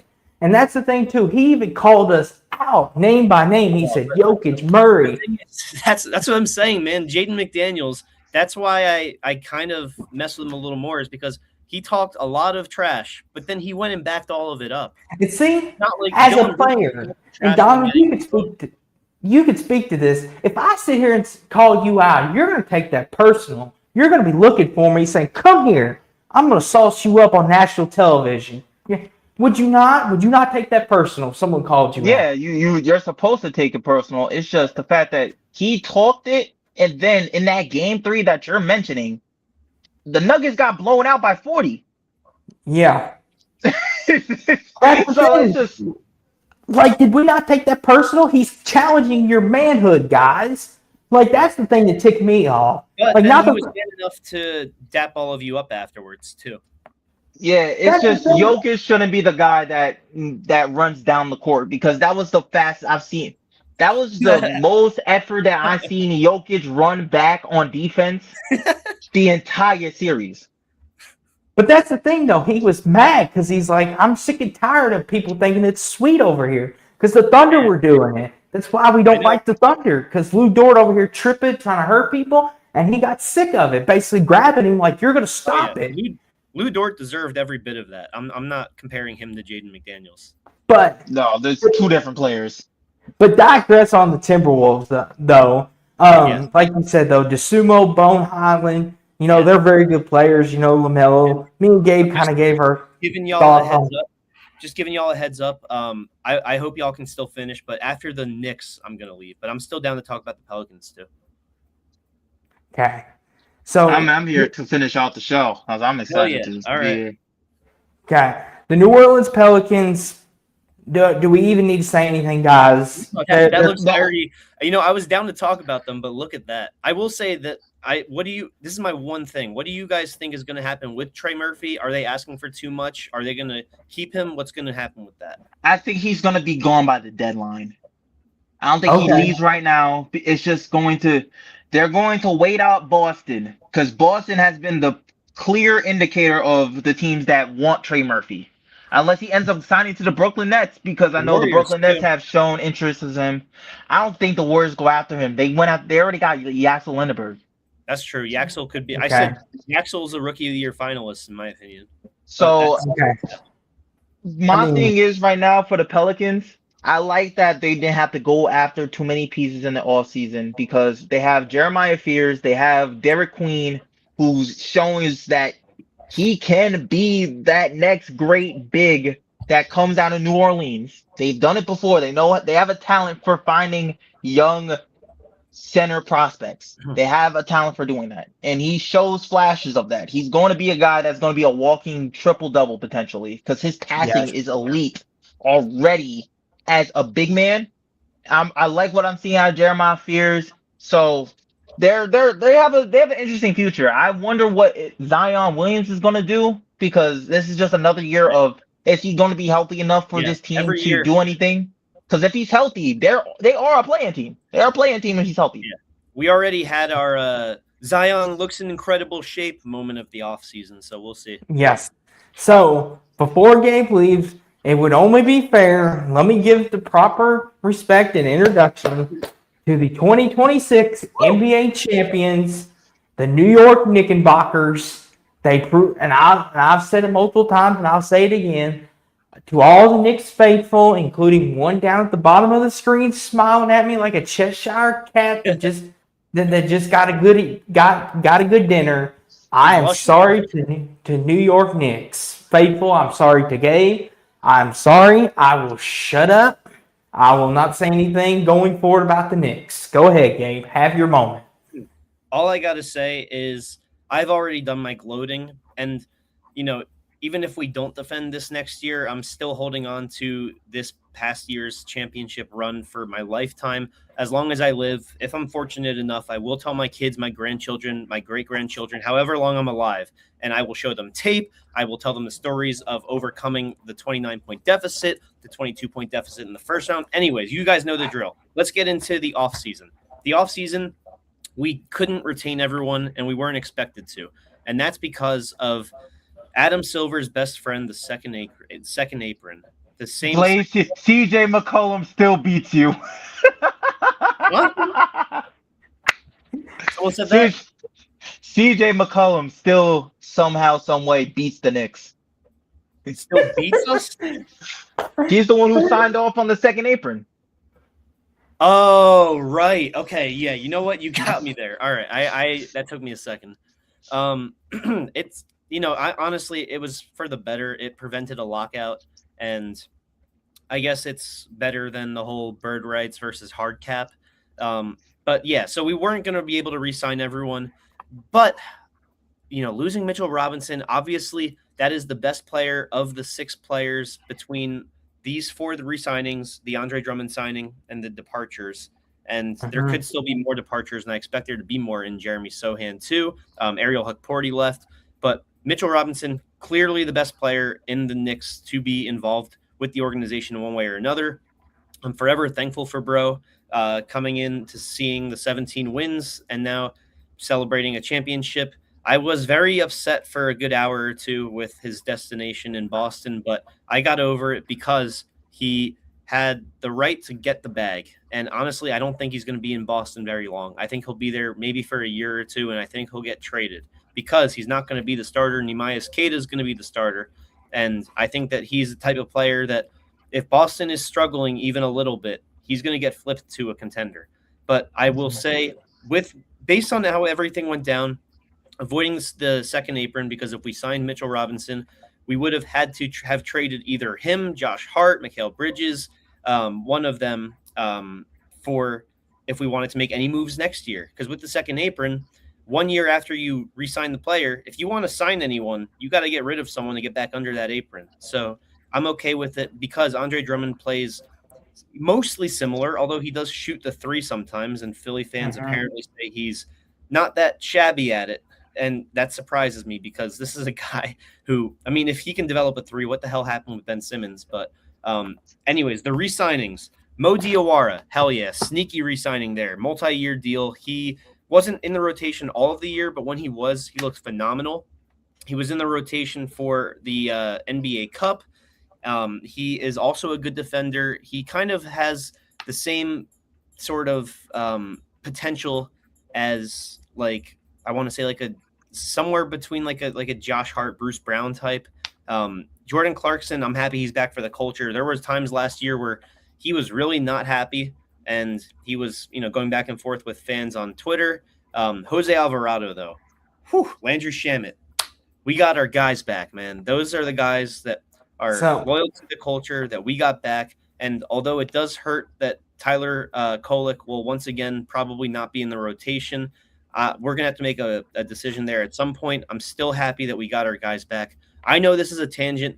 I'm just going – this is honestly – I don't even want to say that I speak for the Knicks fandom, but I think in terms of what I've said on this show, I have pretty much summarized how Knicks fans are feeling with the transactions. And I will say this too, because I am on my way out. And I'm only on my way out because I got to wake up at 6:15. So, Austin, thanks so much for having me. Donovan, you carry the flame. But we will be better in the regular season, at least, than the Sixers, then the Cavs, then the Pistons. I think we'll be the 1 seed. It's just a matter of, will we be fatigued enough to be dethroned? And that's let's slow that down. Let's slow that down. With the 1 seed talk. Whoa. You're the 1 seed. Listen, Gabe, I understand you're feeling the NBA championship and all that good stuff. Kiss the ring and all that. But let's slow down. Just enjoy your champion. No, I'm kidding. Okay. I was just going to say, slow down, Gabe. Just enjoy your title. Let's not get ahead of ourselves here. Like Donovan said. You asked me. Let's calm down. I'm calm, and we're going to be the 1 seed. I don't see it with this roster. The thing is, the reason why the Knicks were able to win last year was that they had a lot of depth and they had a rotation of bigs. It wasn't just Karl Anthony Towns. It was Mitchell Robinson. It was Ariel Hukporti. At sometimes it was Jeremy Sohan. And right now, they don't have another big. Andre Drummond, Andre Drummond is not going to create the same type of impact that from the last 4 years of your Knicks fandom that you saw from Mitchell Robinson or Isaiah Hartenstein. He's not. You know what he does do? And I say this with all due respect and love for Mitchell Robinson. He plays. He's available. He's not as good as Mitchell Robinson, but I would say he's about 85% as good as Mitchell Robinson. That's fair. And those are the two bigs really on your lineup that I'm kind of worried about when it comes to just looking at the Knicks and just where the East is right now. The East is really based on if your front court is good. If you have a good front court and you can play at least 10 deep, you're going to be a team that's going to be a title contender in the East. That's what we've just seen from the last 4 years. So, right now, Mo Diawara, he's most likely going to be that guy that's going to be, once OG Anunoby gets into his age 32, 33 season, he's going to be the young guy that's going to replace him. That's why he got re-signed. He's got re-signed to be OG Anunoby Jr. That's outside of that, this team is very just worrisome in regards to that. Karl Anthony Towns next season, he's going to be 31 going to age 32. OG Anunoby's going to hit 30. Jalen Brunson's going to be 31. Mikal Bridges is going to be 31. Josh Hart's going to be 31. Landry Shamet is going to be 30. Jose Alvarado is going to be 29. That sounds like prime numbers to me. This team is not going to last. It's not going to last. And like there's a lot of age. Age becomes a factor here. Mikal Bridges, now that he's going to become 30, going to 31, can he still be the Iron Man that we saw him be as a guy that hasn't missed a game since high school? Is Jalen Brunson still going to be able to handle the amount of contact because he's going to be that number one guy? And unfortunately, Atlanta retooled at point of attack defenders. Same way that you can say right now Indiana has retooled at point of attack defenders. A lot of teams are retooling at the backcourt to be able to guard Jalen Brunson and have the size to guard Jalen Brunson. Yes. Can he handle that at age 31? Josh Hart right now, the fact that this man still is not consistent enough from three, but he can get you some rebounds. Can that get you past at age 32? Whoa. Gabe, you can't act like Josh Hart. Josh Hart last year shot 42% from three, buddy. Listen. Shot 35 in the playoffs. That's still good. That's average. And guess what? We still went 15 or 16. See, here's the thing. I'll say this. With the Knicks, they caught fire at the right time. Will they do it again? I don't know. Yeah, but like Donovan's saying, about championship right now. I'm talking about we were talking about the one seed, and I think I'm confident that they will be the one. But see, here's the thing. I can't say that when Philadelphia looks so much better. But LeBron, every team LeBron's gone to, year one has not been the year for him. Gabe, in all honesty, I could say three teams on paper right now look better than the champs. On paper. Prove it. That's you got Philly. Say. Philly? I would even put Miami ahead of you. Oh, come on. That's ridiculous. You know and I would put the Pacers ahead of you. That's ridiculous. Come on. You telling me these teams that we're talking about, these aren't the same teams that they were. Okay, Philly and Miami got better, but Indiana, we already talked about. I just don't think that these teams they can face the Knicks and they can give us issues, but much like how we overcame adversity last year. I mean, we were 2-9 in an 11-game stretch in January. And I this is the same team brought back. And what's on our side is that we have the system figured out. What's on our side is that we didn't change much for the second year in a row. So, Gabe, before you leave, let's talk about Philly real fast. And then me and Donovan can circle back around. So the Sixers, obviously, the big thing that they made was they signed LeBron James. They won the LeBron sweepstakes. And they added Jaylen Brown with VJ Ekholm, Tyrese Maxey, Joel Embiid, whatever's left of him. Listen, the Sixers on paper should be the preseason favorites to win the whole thing. They've got everything you want on a roster. And LeBron just put them over the edge. The problem is can Embiid stay healthy? If he can't stay healthy, then they're basically back where they always are. But, Gabe, before you leave, give me your thoughts. My thoughts are, if you want to say that they're the favorites in the East from a neutral standpoint, I wouldn't think any less of you. I would understand. But my Knicks side of this is saying that even if they are better on paper, we have faced teams that are better on paper, both in the regular season and in the playoffs, and we have been okay. So while I would love to say that Philly will – I wouldn't love to. Who am I kidding? While I would not mind being neutral about it and saying that Philly is the favorite, I just think that we have something that they don't, which is that killer instinct. They haven't proven that they have that. Now, LeBron James has that. Jaylen Brown has that. The issue is LeBron James is going to be 42 years old. Now, he's still a great player. But my issue is from a critical thinking standpoint.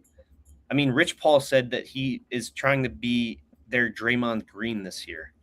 And that doesn't sound like a formula for success with LeBron because he is a below average shooter. And at this point in his career, he doesn't defend very well either.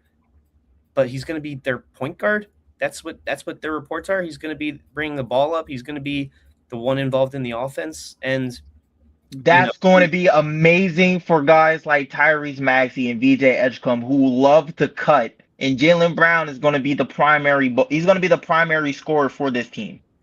Yeah, right now, like you're saying as LeBron being the fourth option as a bad thing. We just saw a team in the Lakers where LeBron was the third option throughout the entire month of March, and the Lakers were the best team in the NBA during that span. Yep. Yeah, and then, I mean, the thing is, Luka got injured, AR got injured. You don't and it made him become a first option again. Yeah. Joel Embiid, is he not more injury prone than Luka Doncic? Tyrese Maxey, low key, very injury prone, and he's a young guy to be getting this injury prone. You still have Jaylen Brown, you still have VJ Edgecombe. Jaylen Brown, we can cook. We've cooked Jaylen Brown several times. Here's the thing with Jaylen Brown, he will be their number one option for the regular season. Come playoff time, I trust OG with my life to defend him. See, here's the thing with Jaylen Brown. Not to cut you off. You didn't even get to mention. We forgot to mention. Sixers also got the guy who's been the best defender on Jalen Brunson and Dean Wade. Yeah. Dean Wade got swept in 4 with the Cavs. But he's statistically the best defender on Jalen Brunson. I don't think Dean Wade, I like Dean Wade. I don't think anybody stops Jalen Brunson in the playoffs except for, and this is going to piss off Knicks fans, but except for some of the guys on the Pacers. I'm just going off of statistics. I'm not saying he's a Brunson stopper. I'm saying he's been the best defender against Jalen Brunson. And here's the thing with Philly, and I know Gabe's got to go, but I want to say this. Here's the thing with Philly. On paper, they've got the best roster probably in the East right now, I would say. Maybe even in the NBA. I don't know. The Spurs and Thunder might have an argument for that. Both their rosters are up there, and you could throw the champs up there. But, you look at this collection of talent for Philly, if they don't win a title this year, forget making the finals or making a conference finals. That's done and over with now. You done made all these trades. You got to win it now. This if they had traded for Jaylen Brown and that was it, and that's all they did, I would have said, okay, at least make the finals this year. But now you have to win it because you brought in LeBron, and he says, I think I can bring a title to Philly. Well, guess what now, Philly? When you come up short again, now what's your excuse? Bingo. I see this as Joel Embiid's last chance of winning a championship. Throughout Joel Embiid's career, he had Jimmy Butler in his prime. He had he had James Harden coming off of an injury from Brooklyn, but at that time, James Harden was still a 23 and 12 assist type of player. Tyrese Maxey now is reaching his prime. VJ Edgecombe is going to be special. We saw that in the last 4 games of that Boston Celtics series. He was a guy that at age 20 was putting up 30 points in a playoff game.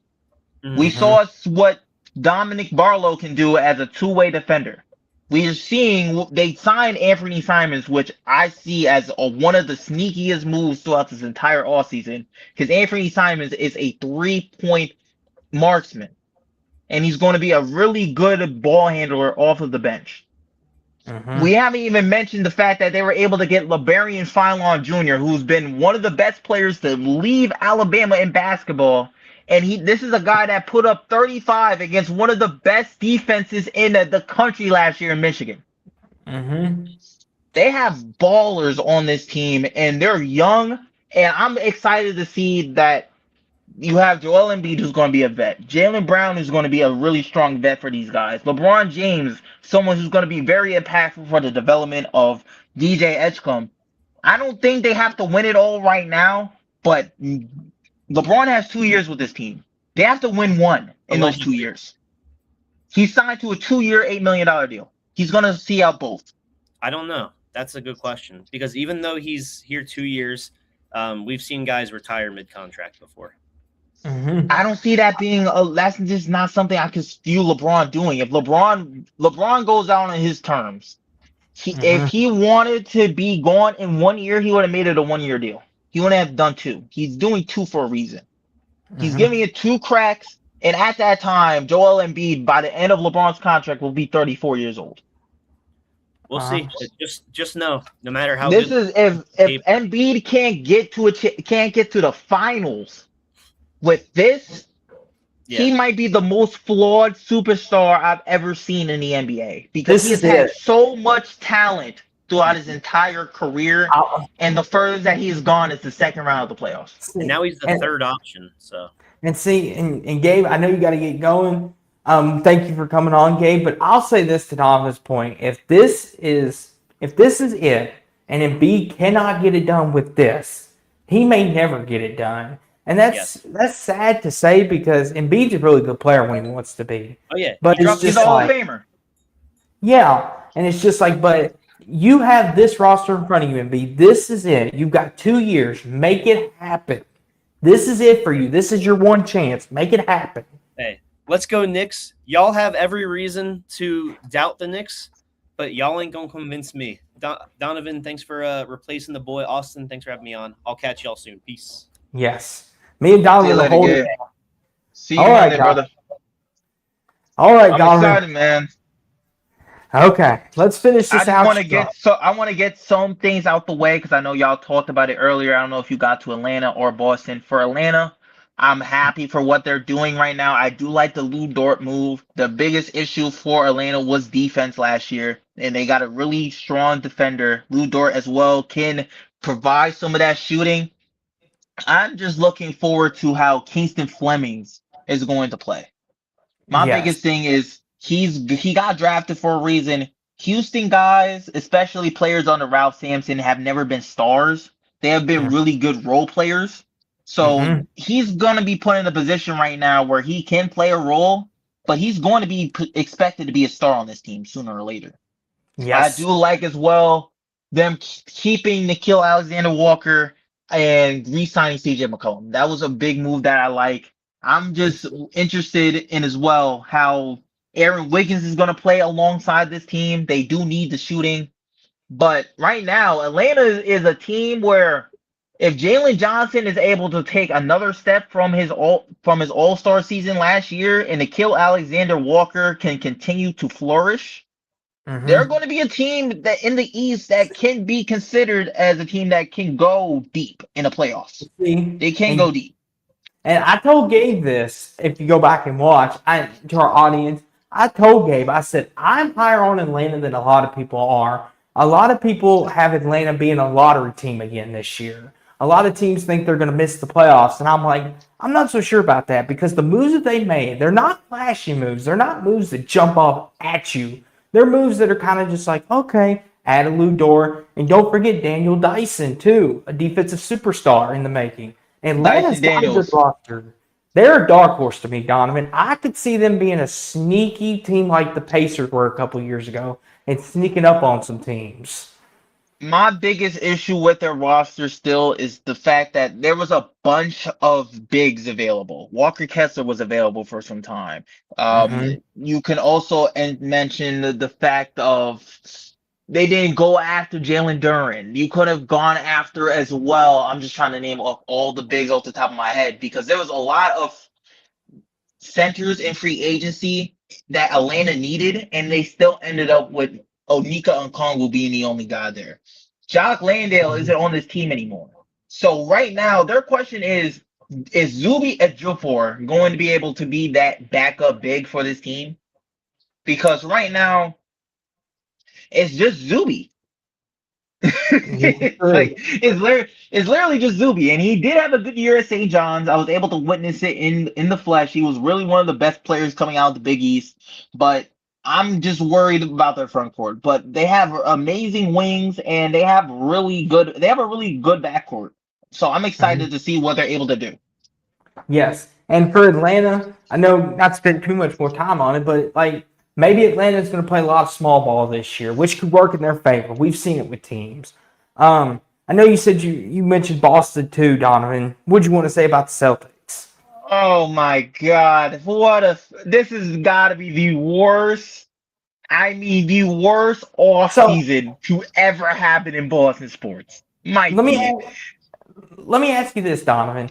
Do you consider the Brown and Tatum duo, their tenure together, do you consider it a success or a failure? They won a championship. It's a success. They Yes. were Okay. supposed to they were supposed to win a championship.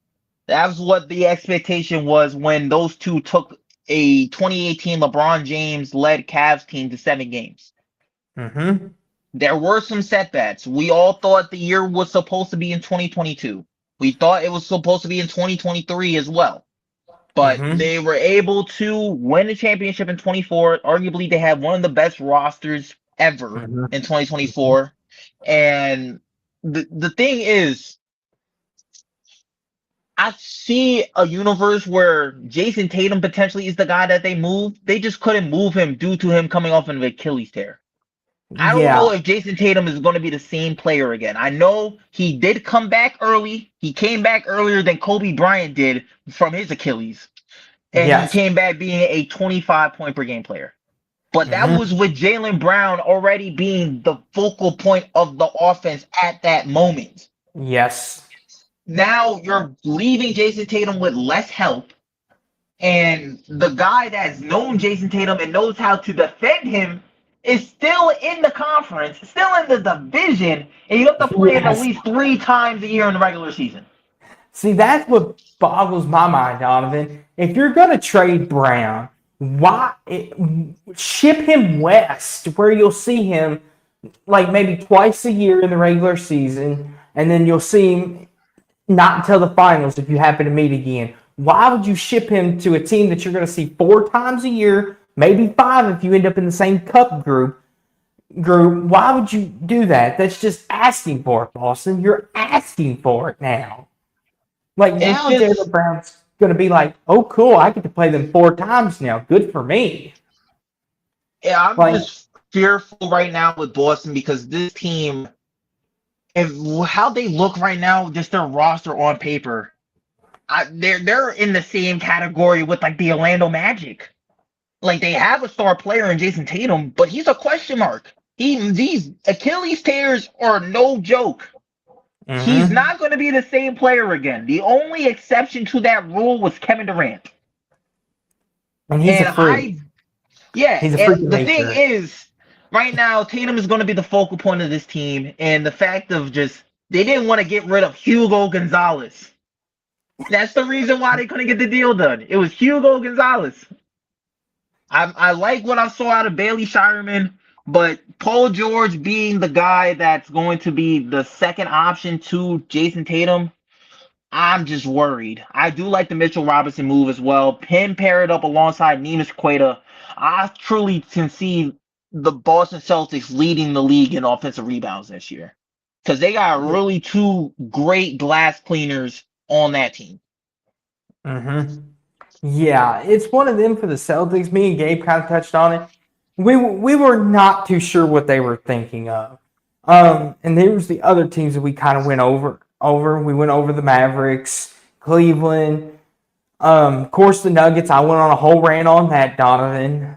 Detroit, Golden I State. will mention for Detroit real fast before because I know we got to finish off the show. I love their draft pick. Their first round pick, that Mhm. guard from Stanford, he's going to be a Yes, dog. yes. He's a guy that he was averaging 25 points per game on high usage, and a lot of the shots he was making were him being double, triple teamed because he was the only source of offense for Stanford last year. Mm-hmm. Yes, that's the thing too. Detroit, they were the 1 seed last year, and they lost some pieces, but they also gained some. Obviously, we talked about the Knicks. Okay, the team Hopefully, that they're me and able to get Duran's contract figured out. That's the thing about the Pistons. Can they yes, get Jalen Duran back on that team? Because right now, okay, that's a huge hole. the OKC Thunder, Donovan, the team that was 1 win away from going back to the finals and potentially winning back-to-back titles, doing what only the Warriors have done in the last, I think, 10 years now, almost. They've had an interesting offseason. A lot of rumors, Donovan, thought OKC was in the running for Giannis. And with Sam Presti and all his draft picks, it would not have surprised me. And I was scared to death as a Nuggets fan. I was like, here we go. Presti's going to offer up all his picks, and here comes Giannis paired with Shea. And I'm just sitting here, Donovan, as a Nuggets fan, just like, please don't let this happen. Please don't let this happen. Because what do you do then? Because it's already bad enough trying to stop Shea as it is. And plus, he's got the golden whistle sometimes. Now you add Giannis to that. It's basically like, what do you do now? But they didn't, which is kind of interesting. But what do you think about the Thunder's offseason? The rich get richer because the biggest issue for the Thunder leaving that series against San Antonio was that they don't have an answer for Victor Wembanyama. They don't. Defensively, they didn't. We thought it was going to be Chet Holmgren. The history that those two players have had since they were in high school from that U19 FIBA tournament where Chet Holmgren won MVP and you saw a young Victor Wembanyama crying, getting fouled out of that championship game, getting a silver medal. Chet Holmgren got embarrassed. Hopefully he's able to have a comeback year because the narrative around him has changed. A lot of people thought he was going to be the guy that can defend Victor Wembanyama. He can't. They got the guy who can, though, in a day Mara. That was when I saw it, because I was at the NBA draft recently in Brooklyn. I was able to go. When I saw that pick, my jaw dropped. I was like, there's no way that the one guy that the Thunder needed, the type of player that the Thunder needed, they were able to get in the lottery. They were able to get him. See, here's the thing too, Donovan. With Chet Holmgren, he's not a very big guy. He's not like, he doesn't have it. But that's the thing too, is Wemby was openly just pushing and pushing and pushing. And even the announcers during that series were even saying, Chet, we want to see the dog come out. We want to see some fight come out of you. Like Wemby was like basically like when you push buttons on somebody, eventually when you push the right one, they snap on you. And it's just like we were waiting.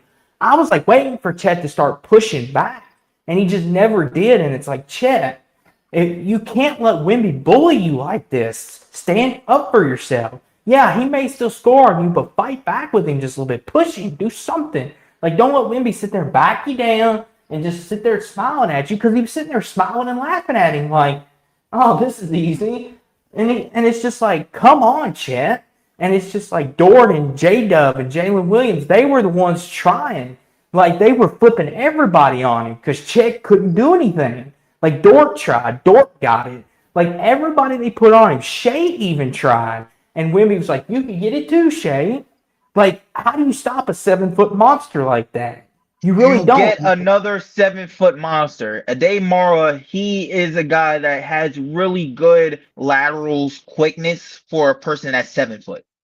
Mm-hmm. That's how you are able to say, okay, I can put you in front of Victor Wembanyama because you can stay alongside of him. The issue with Victor Wembanyama isn't his height. It's the way that he's able to move alongside with his height. Chet Holmgren, he doesn't have the size to match up with Victor. Victor is stronger than him. Chet Holmgren arguably is just a 7-foot small forward. Mm-hmm. He can play that role now with Ade Mara being on this roster. I love the pick, and they're going to see Thomas Sorber play for the first time because he was injured last year with a torn ACL. He didn't play the entire season. We're going to see more of potentially Nikola Jokic getting minutes because he didn't play as much last season because he was battling cancer.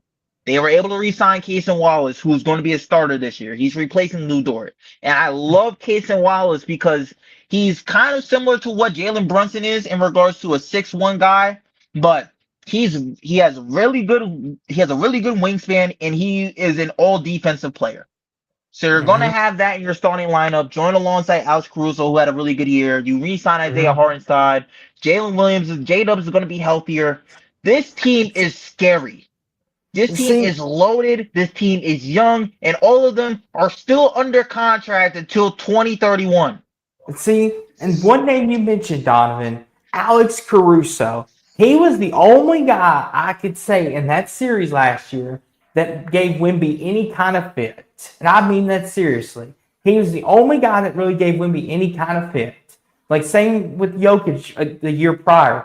Like, Caruso's that guy that will give anybody fits. But the rest of the Thunder team, Wemby's like, let me cook you. And I mean, and here's the thing too. And you know when a guy's got their confidence, Donovan, when he's pulling up from almost mid-court and just being like, free ball, Uh, and nothing but net. Like, a 7 foot guy shouldn't be able to do that, Donovan. that's a bad shot for everybody else. That's a bad shot for everybody else, but for him, it went through. And it's just when I look at the OKC Thunder, I can see this team being in the NBA Finals once again. This roster I can can win another too. championship. Like they're, God forbid, any injury. That's the only thing that's going to hold that team back. Right Hmm. now, the fact that they're going to get Sorbers, I don't really see Bennett Sturts playing as much. That was the other first round selection that they got, a kid out of Iowa. But AJ Mitchell, they were able to retain. That was the biggest thing. A lot of people thought AJ Mitchell was going to be gone. They were able to keep him. He Hmm. showed flashes in the playoffs of being a guy that can get his own shot. Jared McCain can get his own shot. This The thing about the Thunder is that their starting lineup is a legitimate threat to win a championship. But their backups, their roster from 6 through 10, that's a Hmm. play-in team potentially a 6 seed. That's a potential six Yes. seed if you cut Yes. out their starting five. So Yeah. this team is loaded, and I'm just excited to see how they're able to play in the season. Ade Mara is my pick for first team All Rookie because he's going to show in that first matchup that he can stay in front of Victor Wembanyama because he's done it Hmm. before. Hmm.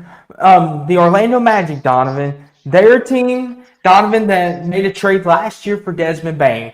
And I said last year, and I even told Gabe on our show that we had last year, I thought the Magic with that trade would bolt themselves into the top four out east. And listen, they gave Detroit all they could handle. But once again, once Carlton Wagner got hurt, it really, really, really like hurt the team bad. Like we know Paulo. Paulo's a great player, but they need Franz to be healthy. They need Desmond Bain to be more consistent. Like they got pieces. They got around. Orlando. They're another team I think could be a dark horse out east if they could get it all put together. I'm not saying they're going to win the East or even go to the finals, but they're a team that could advance a couple rounds. What do you think about the Magic, real fast, Donovan? What do you think about them? My quick thoughts on the Magic is that if they're not able to figure out how this team can gel with Paolo and Franz on the court, they're going to be in an issue that a lot of people saw earlier with Boston with Jalen Brown and Jason Tatum. Which one do they get rid of? They kept both. I don't know why they keep on re-signing Jonathan Isaac. This man hasn't been healthy since the bubble, and I'm happy to see that they're able to give a warm welcome back to Nikola Vucevic. I really am liking that idea of pairing him up alongside Wendell Carter. But when it comes to Orlando right now, their team is just going to depend on can this team finally shoot the three? They've been one of the worst 3-point shooting teams in the league for the last 4 years. They Mm-hmm. brought in Desmond Bain. They paid him over $200 million for him to shoot, and he had a average year, and they were still a team that was in the play-in. Maybe it was because of health. You can say that, but if they're able to stay healthy and just knock down their shots, this team should be in the same boat as Atlanta, where they can be a fourth or a fifth seed team. Yes, not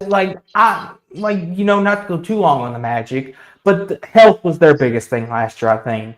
Um, but Yeah, Franz missed a bunch of games. Paolo was out for a couple of games. They didn't really get Desmond Bain at full strength until the end of the season. yeah, when you're not healthy, it's hard to get a team in rhythm. But obviously, we done talked about Philly with Gabe, so we can kind of move on. And then Phoenix, you know, they lost Grayson Allen, Royce O'Neal, Miles Bridges. They signed Luke Kennard, made a couple quiet moves. Devin Booker still in Phoenix.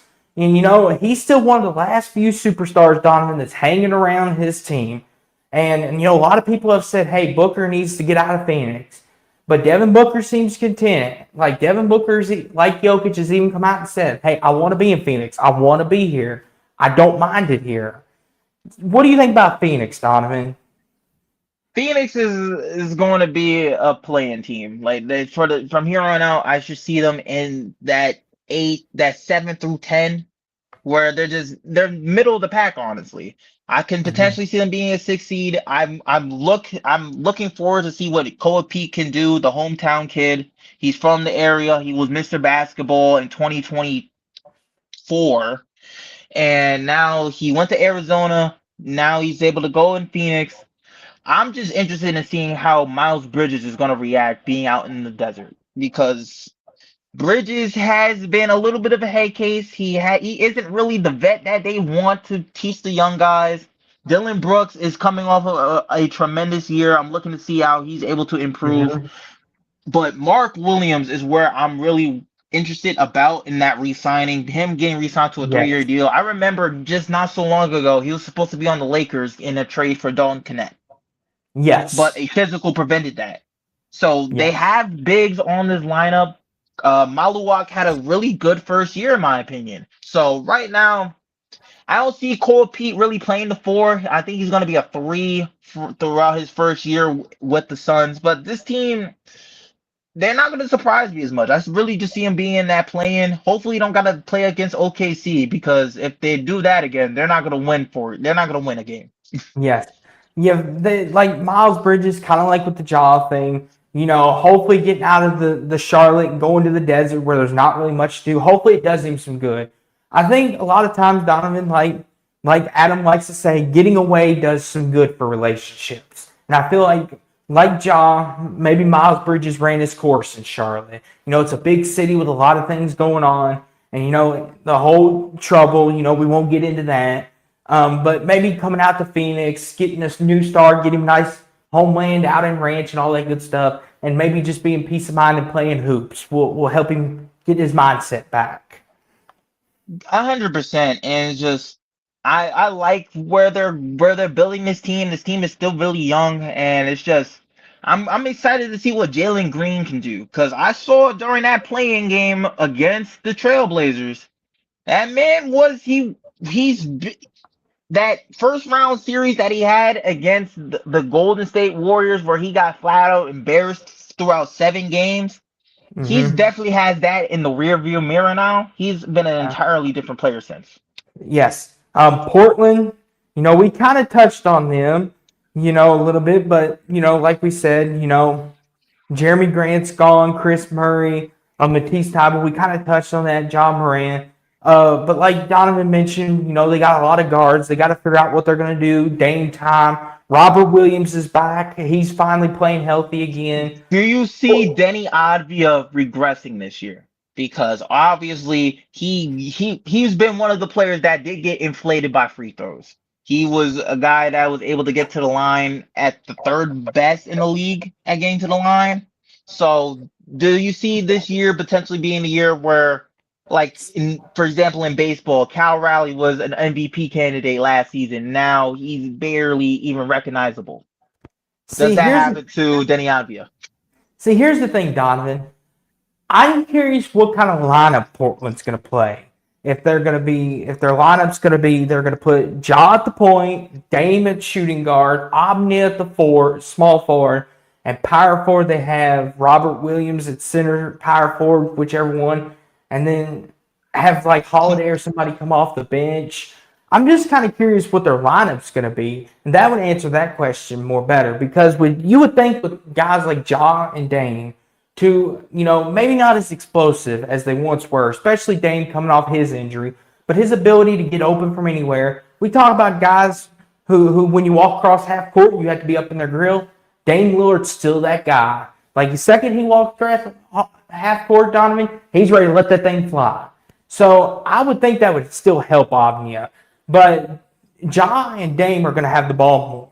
So yes, I could see where the free throw percentage, attempts per game goes down for Avnia. I could see that most certainly. But it should also be a help to him as well because now he's going to be open more because you got to guard Dame closer and then Ja's explosive and he's still got the dunking ability and the superstar highlights every now and again. Like Portland, they should be, depending on the lineup, should be really good. I have high faith in Portland to be a team that's in I could see them being a 6 seed in the West because Scuba Henderson is ready to take that next step. We saw that in the playoffs. I like what I've been seeing out of Donovan Clingan. He is a walking double. He's a walking 20 and 10 guy, the first 20 and 10 guy that they have had at that position since LaMarcus Aldridge. I And believe, Tamari yeah. Tamara has shown a lot of great flashes as a 2-way wing. I still like what I'm seeing out of Shaden Sharp, and Drew Holiday has been the perfect vet for this roster. Robert Williams came off of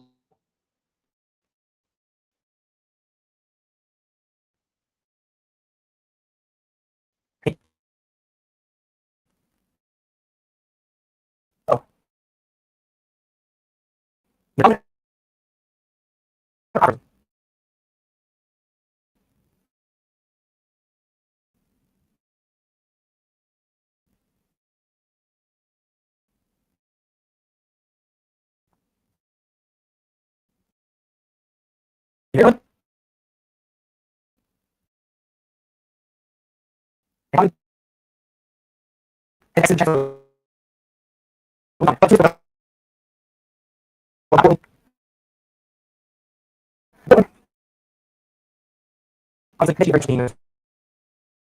Let's see. all right, my apologies. There we go.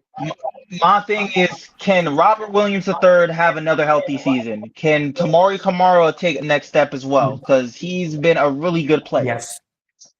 If those things Yes. bode well, they could be a 6 seed. It's just that it's unfortunate that they have an owner in Tom Dunn who's an absolute cheapskate. Yes. Like that's a whole nother show for another topic. But the Sacramento Kings, oh, Donovan, there's not much to say on them. They were a team a couple years ago with the De'Aaron Fox company. I thought they're finally getting something good in Sacramento. Golden One Center's finally getting something good. And once again, they're back in purgatory. And I'm like, oh, why can't the poor Kings have anything good? They did get something good. They're able to win Darius Acuff, and he's going to hold over well. He's going to be. I think Acuff is in a situation where he's happy in, where he knows he's going to get the. He's going to be his usage rate is going to go through the roof in year one. He's going to be the only guy scoring the ball. He doesn't really have to play as much defense. He just has to focus on his scoring. We're going to see games where the Kings get blown out by 20, 30 points, but you're going to have Darius Acuff put up 30 to 35 in those games. Yes. Or 25 to 30 in those games. Yes. Be more realistic. And the team that made the finals last year and were arguably a blown 29-point lead, a blown 14-point lead away from winning the title. And don't know if you know this, Donovan. Once again, I'll shout them out again for the third time tonight. Shout out to my Spurs and Focus guys for the free merch. Sent me some Stephon Castle swag. I decided to wear it tonight in honor of NBA free agency. But, Spurs, Donovan, they did pretty much what you expected. Wemby got his extension, and he took less money, which that was a big topic of conversation all over social media. They were like, Wemby took a pay cut. How dare the Spurs? And it's just like, if you know basketball and you know the history of the Spurs, Manu, Tony, David Robinson, Tim Duncan have all taken a pay cut because that is Spurs culture to a T. If you want to win a title, you have to take a pay cut. And people were worried about Wemby and this, that, and the other and about his longevity. Wemby wants a title. Like, you could see it in his face. You seen how upset and angry he was when the Spurs lost in the finals this past year. Hey, like, he loves this team. And he took the pay cut. Like, Donovan, what do you think about that? Do you think that's overblown? I think it's been blown out of proportion. The reason why he took the pay cut is two things. One is because they overpaid De'Aaron Fox a ton of money. They didn't need to they didn't need to do an extension last year for De'Aaron Fox when they got him in the trade. They didn't need to do that. They ended up doing it anyways. Now, for the next 3 years, he's getting paid $53 million, $57 million, and in 2029, he gets paid $61 million. Hopefully, he gets traded by then. They need to get his money off of their books. The second thing is, we already know how Dylan Harper feels. He doesn't want to be a bench guy. The only way you're able to keep Dylan Harper, Stephon Castle, and Victor Wembanyama is if you don't pay Victor Wembanyama too much money right now. By the time this extension is done, Wemby will be 28 by that time. So that's when I can really see him getting his bag because his contract is going to rival the likes of Shohei Ohtani. He's going to be the first ever NBA player that makes $600 to $700 million because he is that good of a player. And anybody else would have paid him that right now. I can see why he didn't take that money right now. Let's wait until I'm 28. Most likely we'll have a championship, and he will be in the midst of his prime at that time. Everything And else that the Spurs did, I enjoyed. I like that they were able to get Terrence Reed. I like that they were able to get Tobias Harris. They needed to get more veterans on this roster. They were very young. mm-hmm. I like that they were able to re-sign Julian Champagnie. He was their Yeah. Landry Shamet. That's the My thing. biggest Oh, go ahead, Austin. I was just going to say real fast, Donovan. I mean, wanted to add to that. I mean, Tobias Harris, like you said, he would have been helpful in the final series. And you think about it, like when you're a team that's 4 wins away, well, 3 wins, because 3 or 4 wins, you don't really have to do much. It's kind of like the Knicks. You don't have to do much. You're already right there at the mountaintop. It was what I was going to say. Go ahead, Donovan. My biggest questions going into the year for the Spurs is going to be surrounding the 2 draft picks that they had in the first round. I liked what they picked up Terrence Reed Jr. He was very great during his time at UConn the last 3 years. No, the last 2 years that he was at UConn. He was a pivotal piece for them making it to the national championship last season. But my question is, Jaden Quinton scares me. And every single appearance that I see Jaden Quinton's in, he has a leg sleeve on. He's coming off of an ACL injury, and his ACL is still not even recovered. So I can see it this year potentially being the NBA version of a redshirt year for the guy, where he's just there to recover, kind of similar to what we saw with OKC and Thomas Saubert. But it feels like they kind of wasted a draft pick there when they ended up getting the healthier player in Terrence Reed, who's going to make an immediate impact.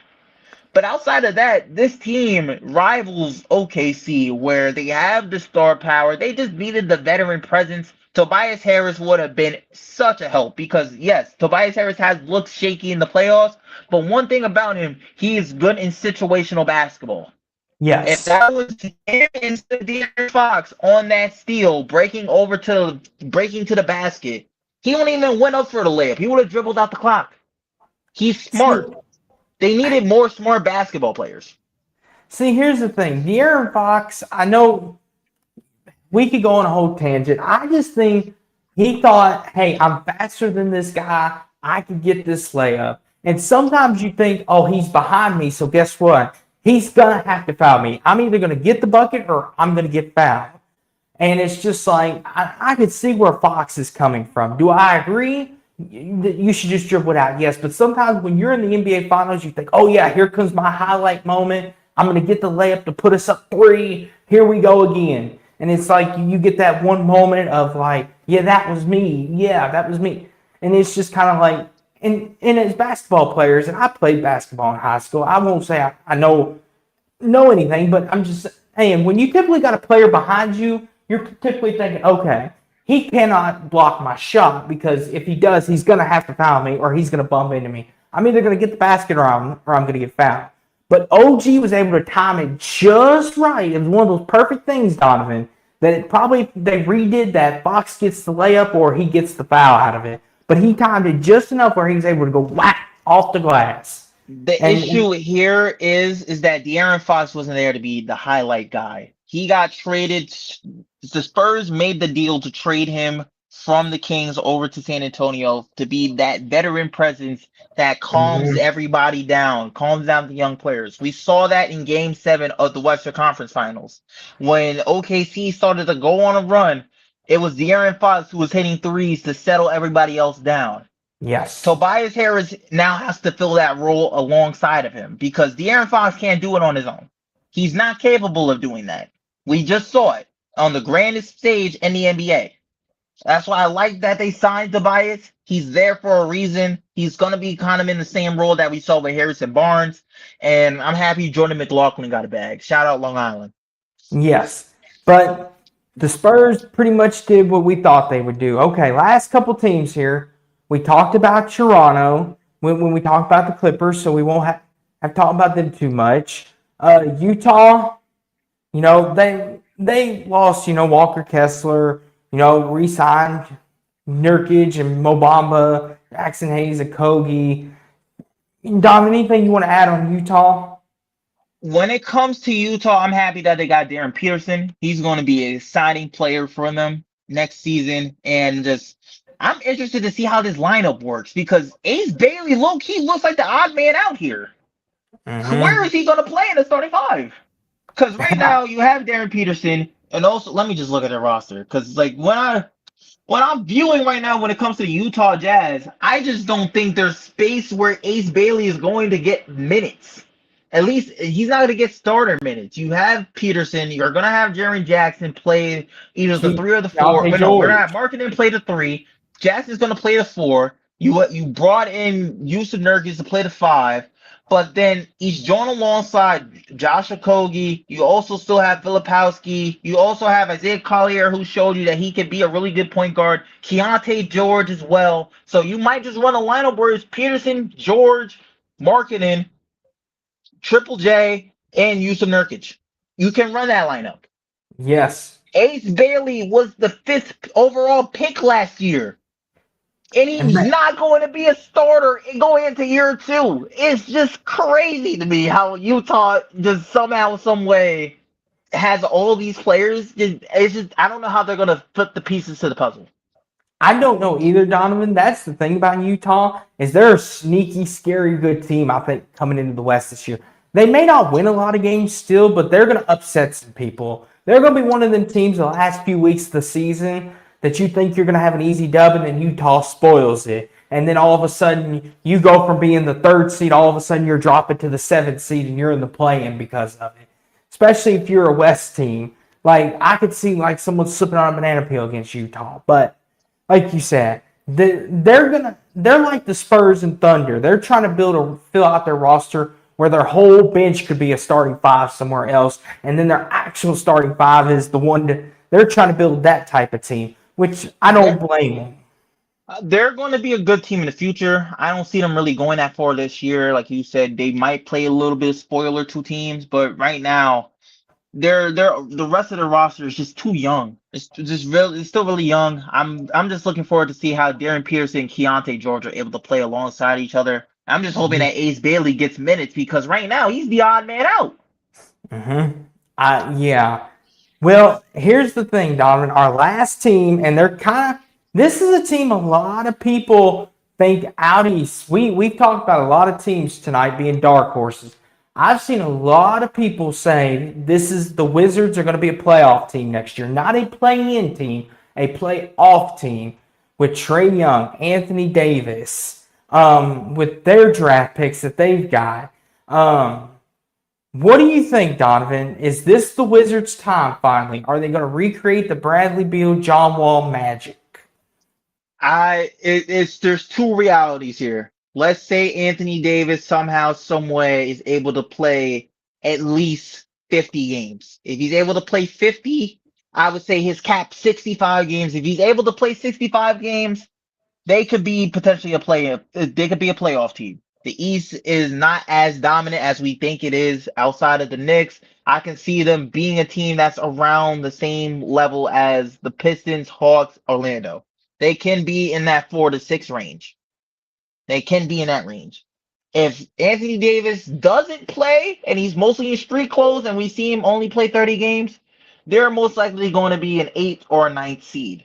Still, I just believe that Trae Young being back fully healthy with this lineup and the roster that he has around him, he's going to be top 5 in assists next year. He's going to be able to feed the ball to AJ DeBanza. He's going to feed the ball to Balil Kobayale. He's going to be able to hit Trey Johnson in the corner. He's been one of the best catch and shoot players for the Wizards in God knows how long. Keyshawn George is going to be able to have a bigger role in this offense as well. We saw what Julian Reese can do coming off the bench. He's a guy that can be a double-double type of player. Alex Sarr's offense is starting to flourish now, and being able to pair that up alongside with Anthony Davis being his vet, that's going to be something special there.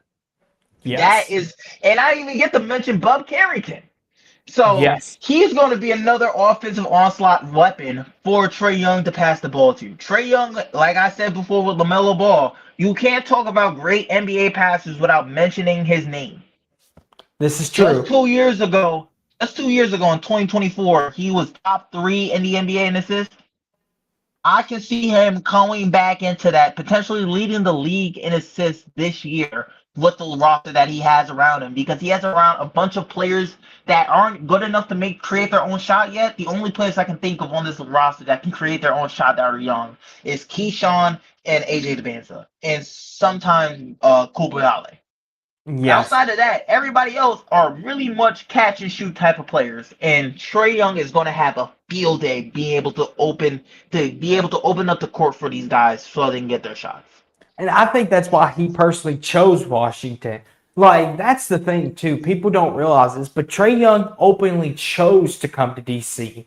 Like, he could have said any team. He could have said Miami. He could have said LA. He could have said Boston.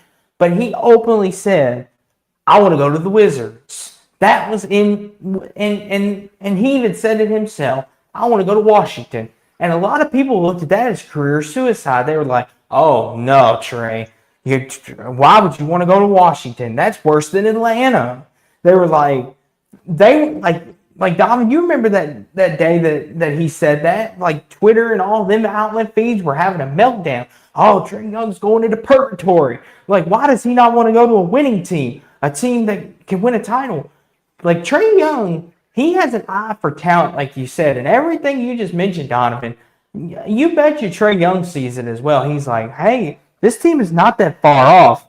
And like, he knows, hey, they're a piece away of someone like me who can get it done.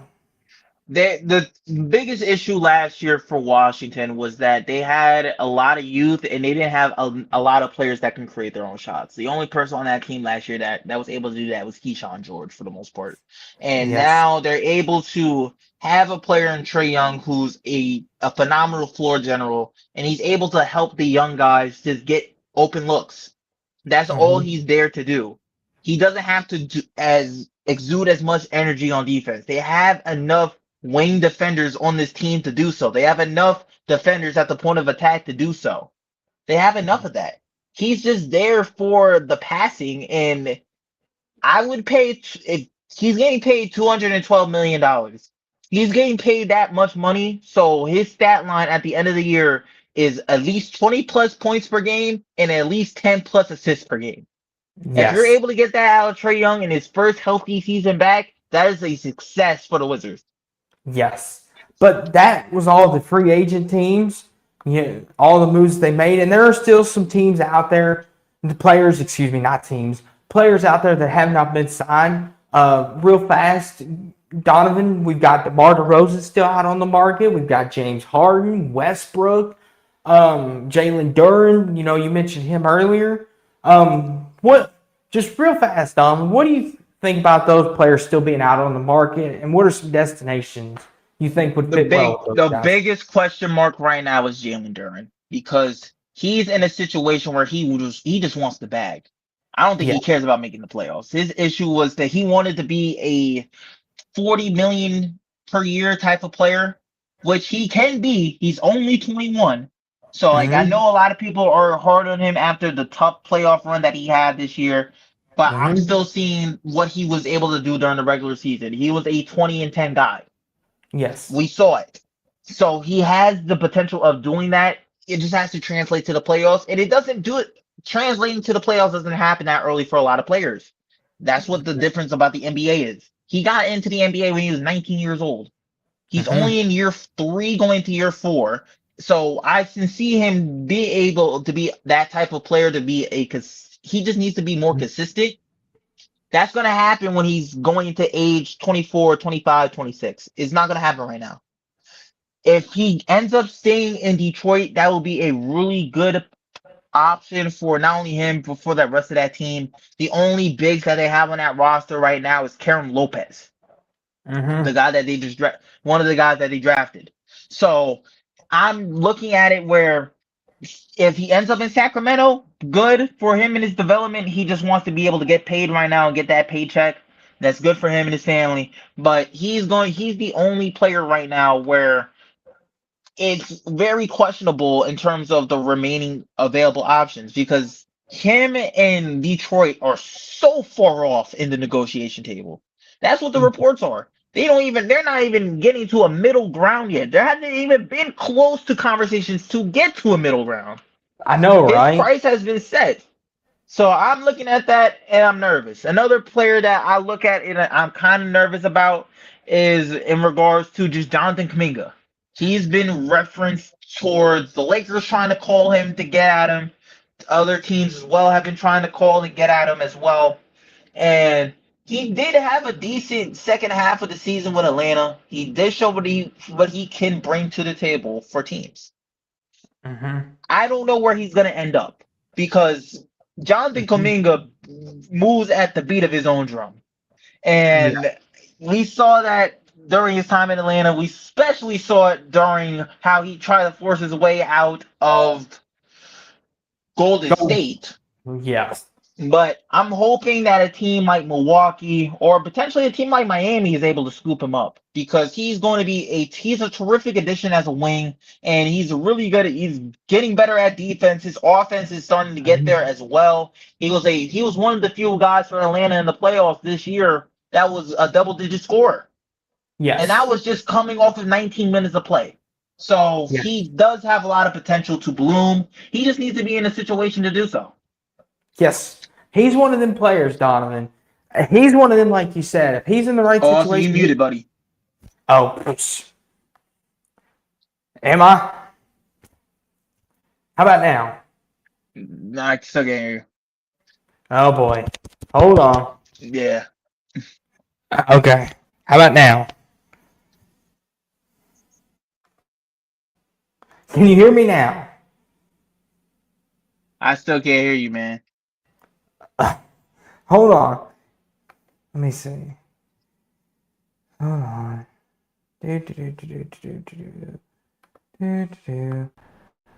Okay, how about now, Donovan? Nah. Hold on. Is it me? Hold on.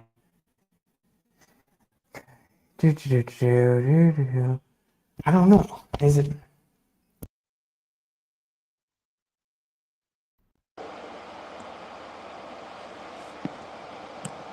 No. Okay, this is not good. Yeah, he's still muted, my friend.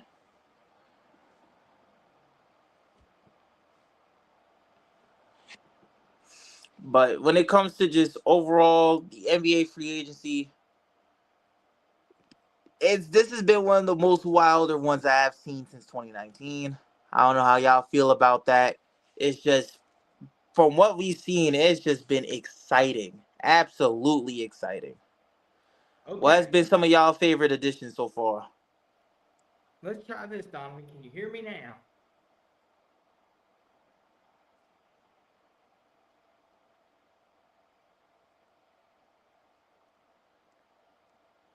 All right, Austin, let's try this again.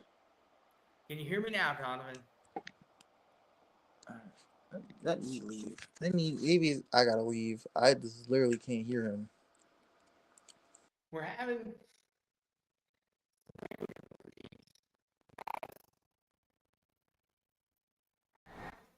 Maybe it's on my end. Maybe it's not. I don't know. Let's try this again. Can you hear me now? Hear you now. Yes. Okay. We had a little speed bump, but yeah, I was just gonna say though, like you with the Jonathan Kuminga thing, you put him in the right situation, he will flourish, like you said. But like you said, James Harden, obviously a little older guy, him and DeRozan, Westbrook, they're kind of all in the old group, so they're probably waiting on the right offer to come along. I'm not too worried about them. I Especially think James Harden, he's not gonna go anywhere. He's gonna get his extension with the Cavaliers, especially now that LeBron is out of the running for the Cavs. It makes no sense. It makes like little to no sense for Cleveland to let him walk. If I was Cleveland, I would let him walk because he's just a liability in the playoffs. But Mhm. knowing how James Harden moves when it comes to getting traded, he doesn't get traded without an extension being right around the corner. That's been Mhm. where everywhere he's been to, with Houston, with Yes. Brooklyn, and with Philadelphia. He's due for an Yes. extension, so I think he's gonna get one with Cleveland. But for Yeah. DeMar DeRozan and Russell Westbrook, I think I it might be heard. time to start being an analyst.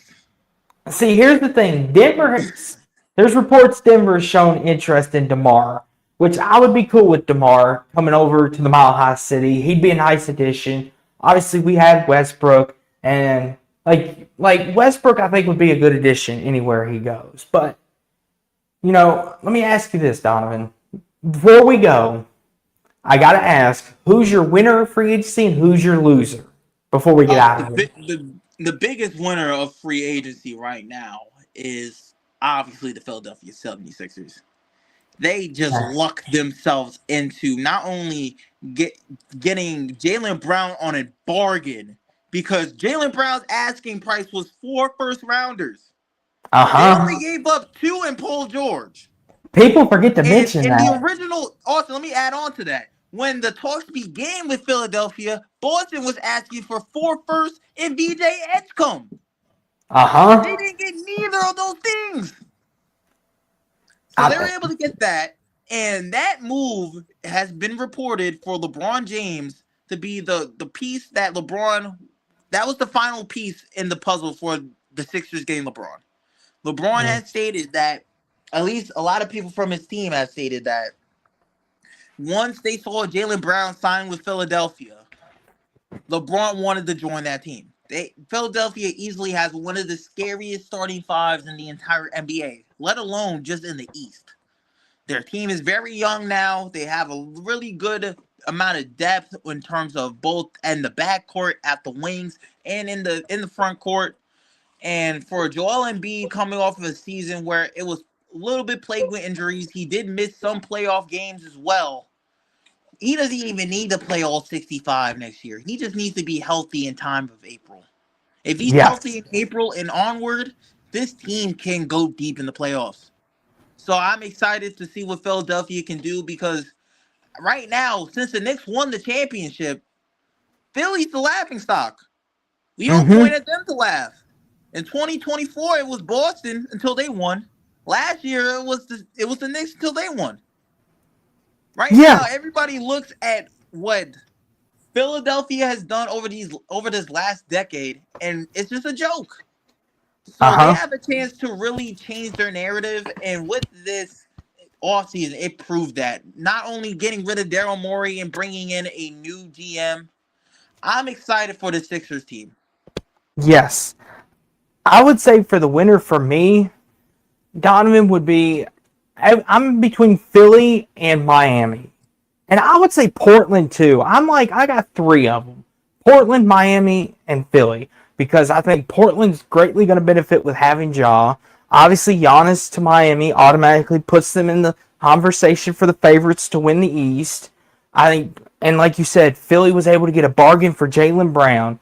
Like, people forget that, Donovan, but they wanted 4 first-round picks and VJ Edgecombe. Like, that's the thing.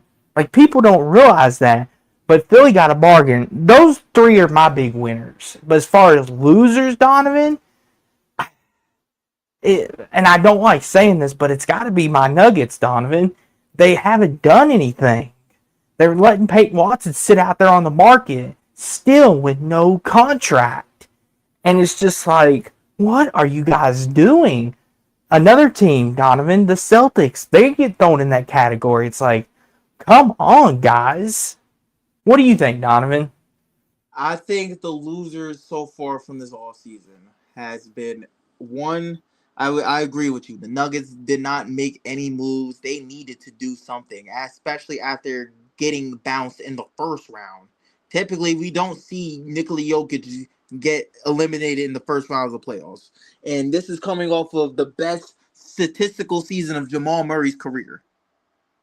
Cam Johnson was starting to get back into the groove of things. He just became a 40% three-point shooter in the month of April. So he was playing some of his best basketball. We were seeing some of the best basketball seen from Peyton Watson as well. They had to be able to re-sign him. Another loser is the Boston Celtics.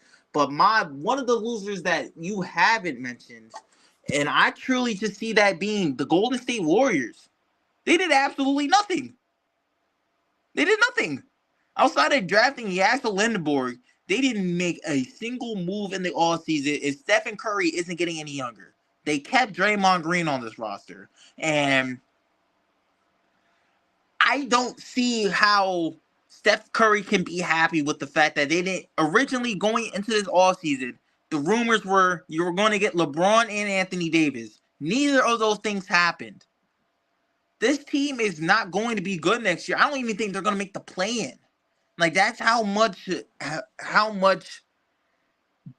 bad they are currently, and how much of a burden they're going to put on a 37-year-old Stephen Curry.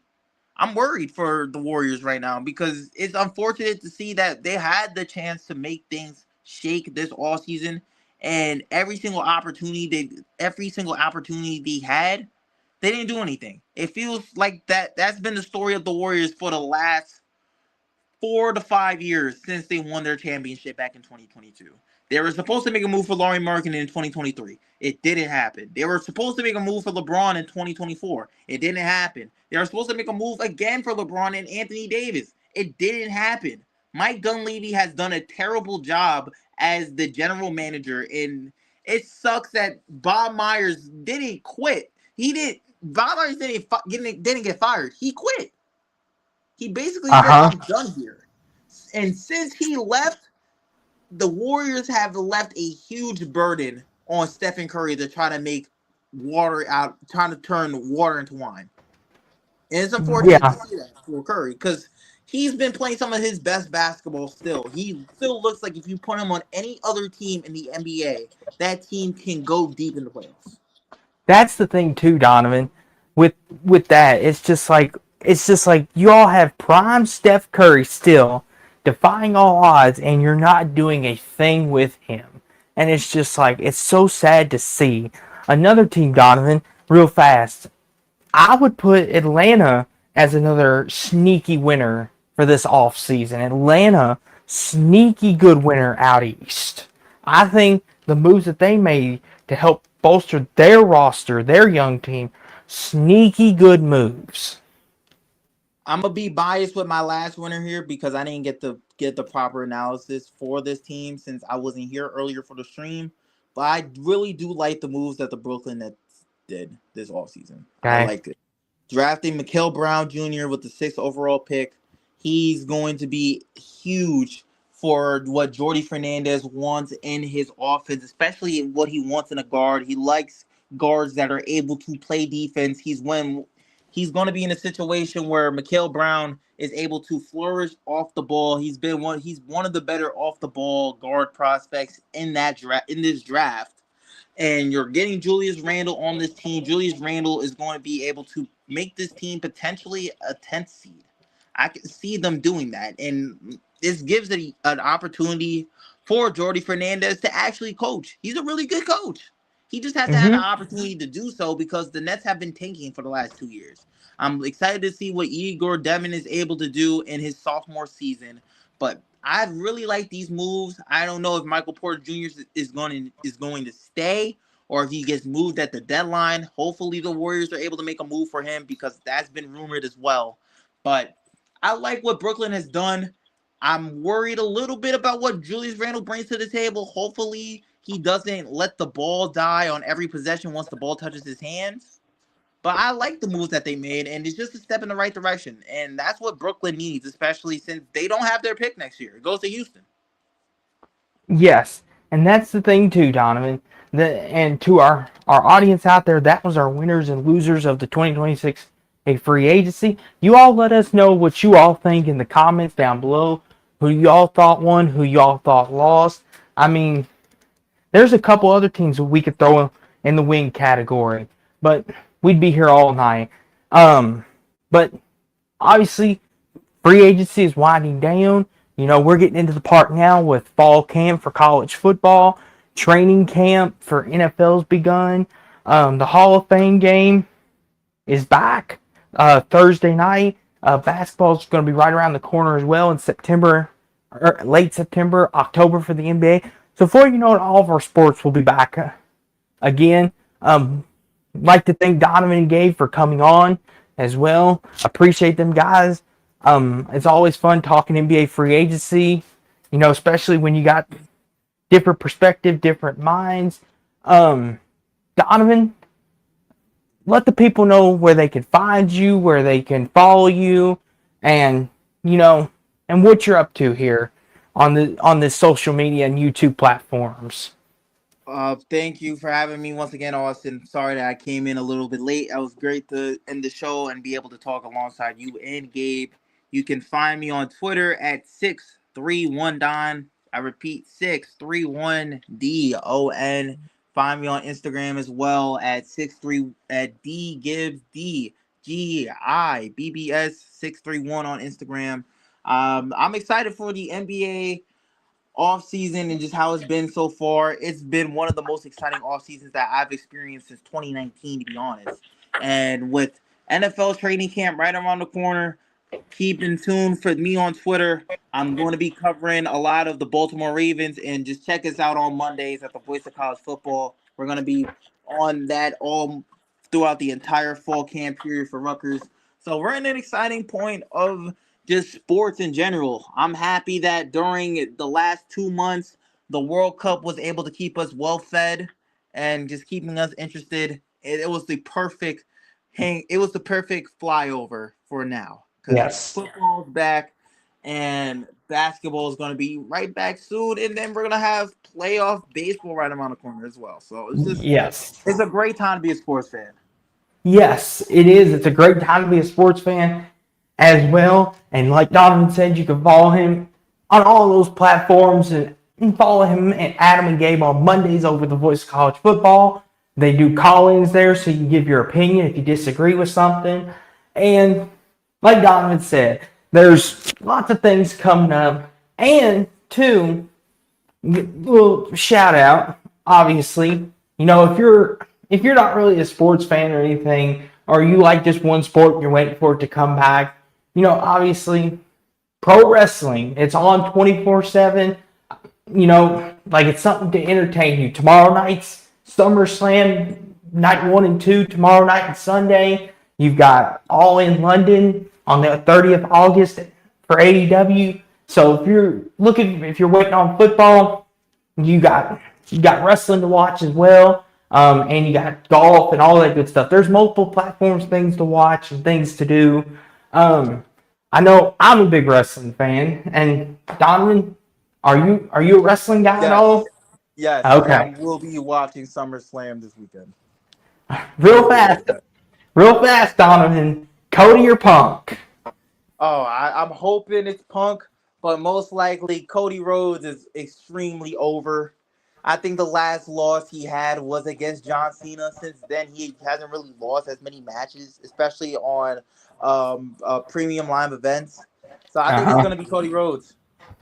There we go. I wanted to be Punk, though. I grew up on CM Punk. So I hope it is. I'm happy about the run that Punk has been having, but I'm just hoping that we get a good match. I know night one's going to be a little bit boring, but Sunday is going to be exciting. See, with Punk and Cody, I grew up on Punk too, but man, there's something about Cody. He's my guy. Just like Cena was, there's something about him. He's my guy. Obviously, and then Sunday is Roman and Seth. That's 15 years in the making almost. That's a big time match for a lot of Bloodline fans. We'll see how that goes. A lot of the Shield fans, that's a big matchup too. Yes, and Brock and Oba. And then, of course, I don't know if Don watches AEW, but we got Ospreay Omega in a couple weeks and AEW All in London. I'm excited for that match. But like we said, though, not to bore y'all with the wrestling, though. But yeah, there's multiple things you can watch while you wait on your sport. You got wrestling. You've got baseball coming up. Donovan said we had the World Cup. There's multiple things. And you can watch us here, too. You can watch Donovan on Mondays. You can watch me. I recently had an interview with Andrew Miller about the Saints and Mississippi State. Multiple things you can watch. But with that being said, though, everyone go be safe. Enjoy your weekend. Enjoy your Friday night. Thanks again to Donovan and Gabe for coming on.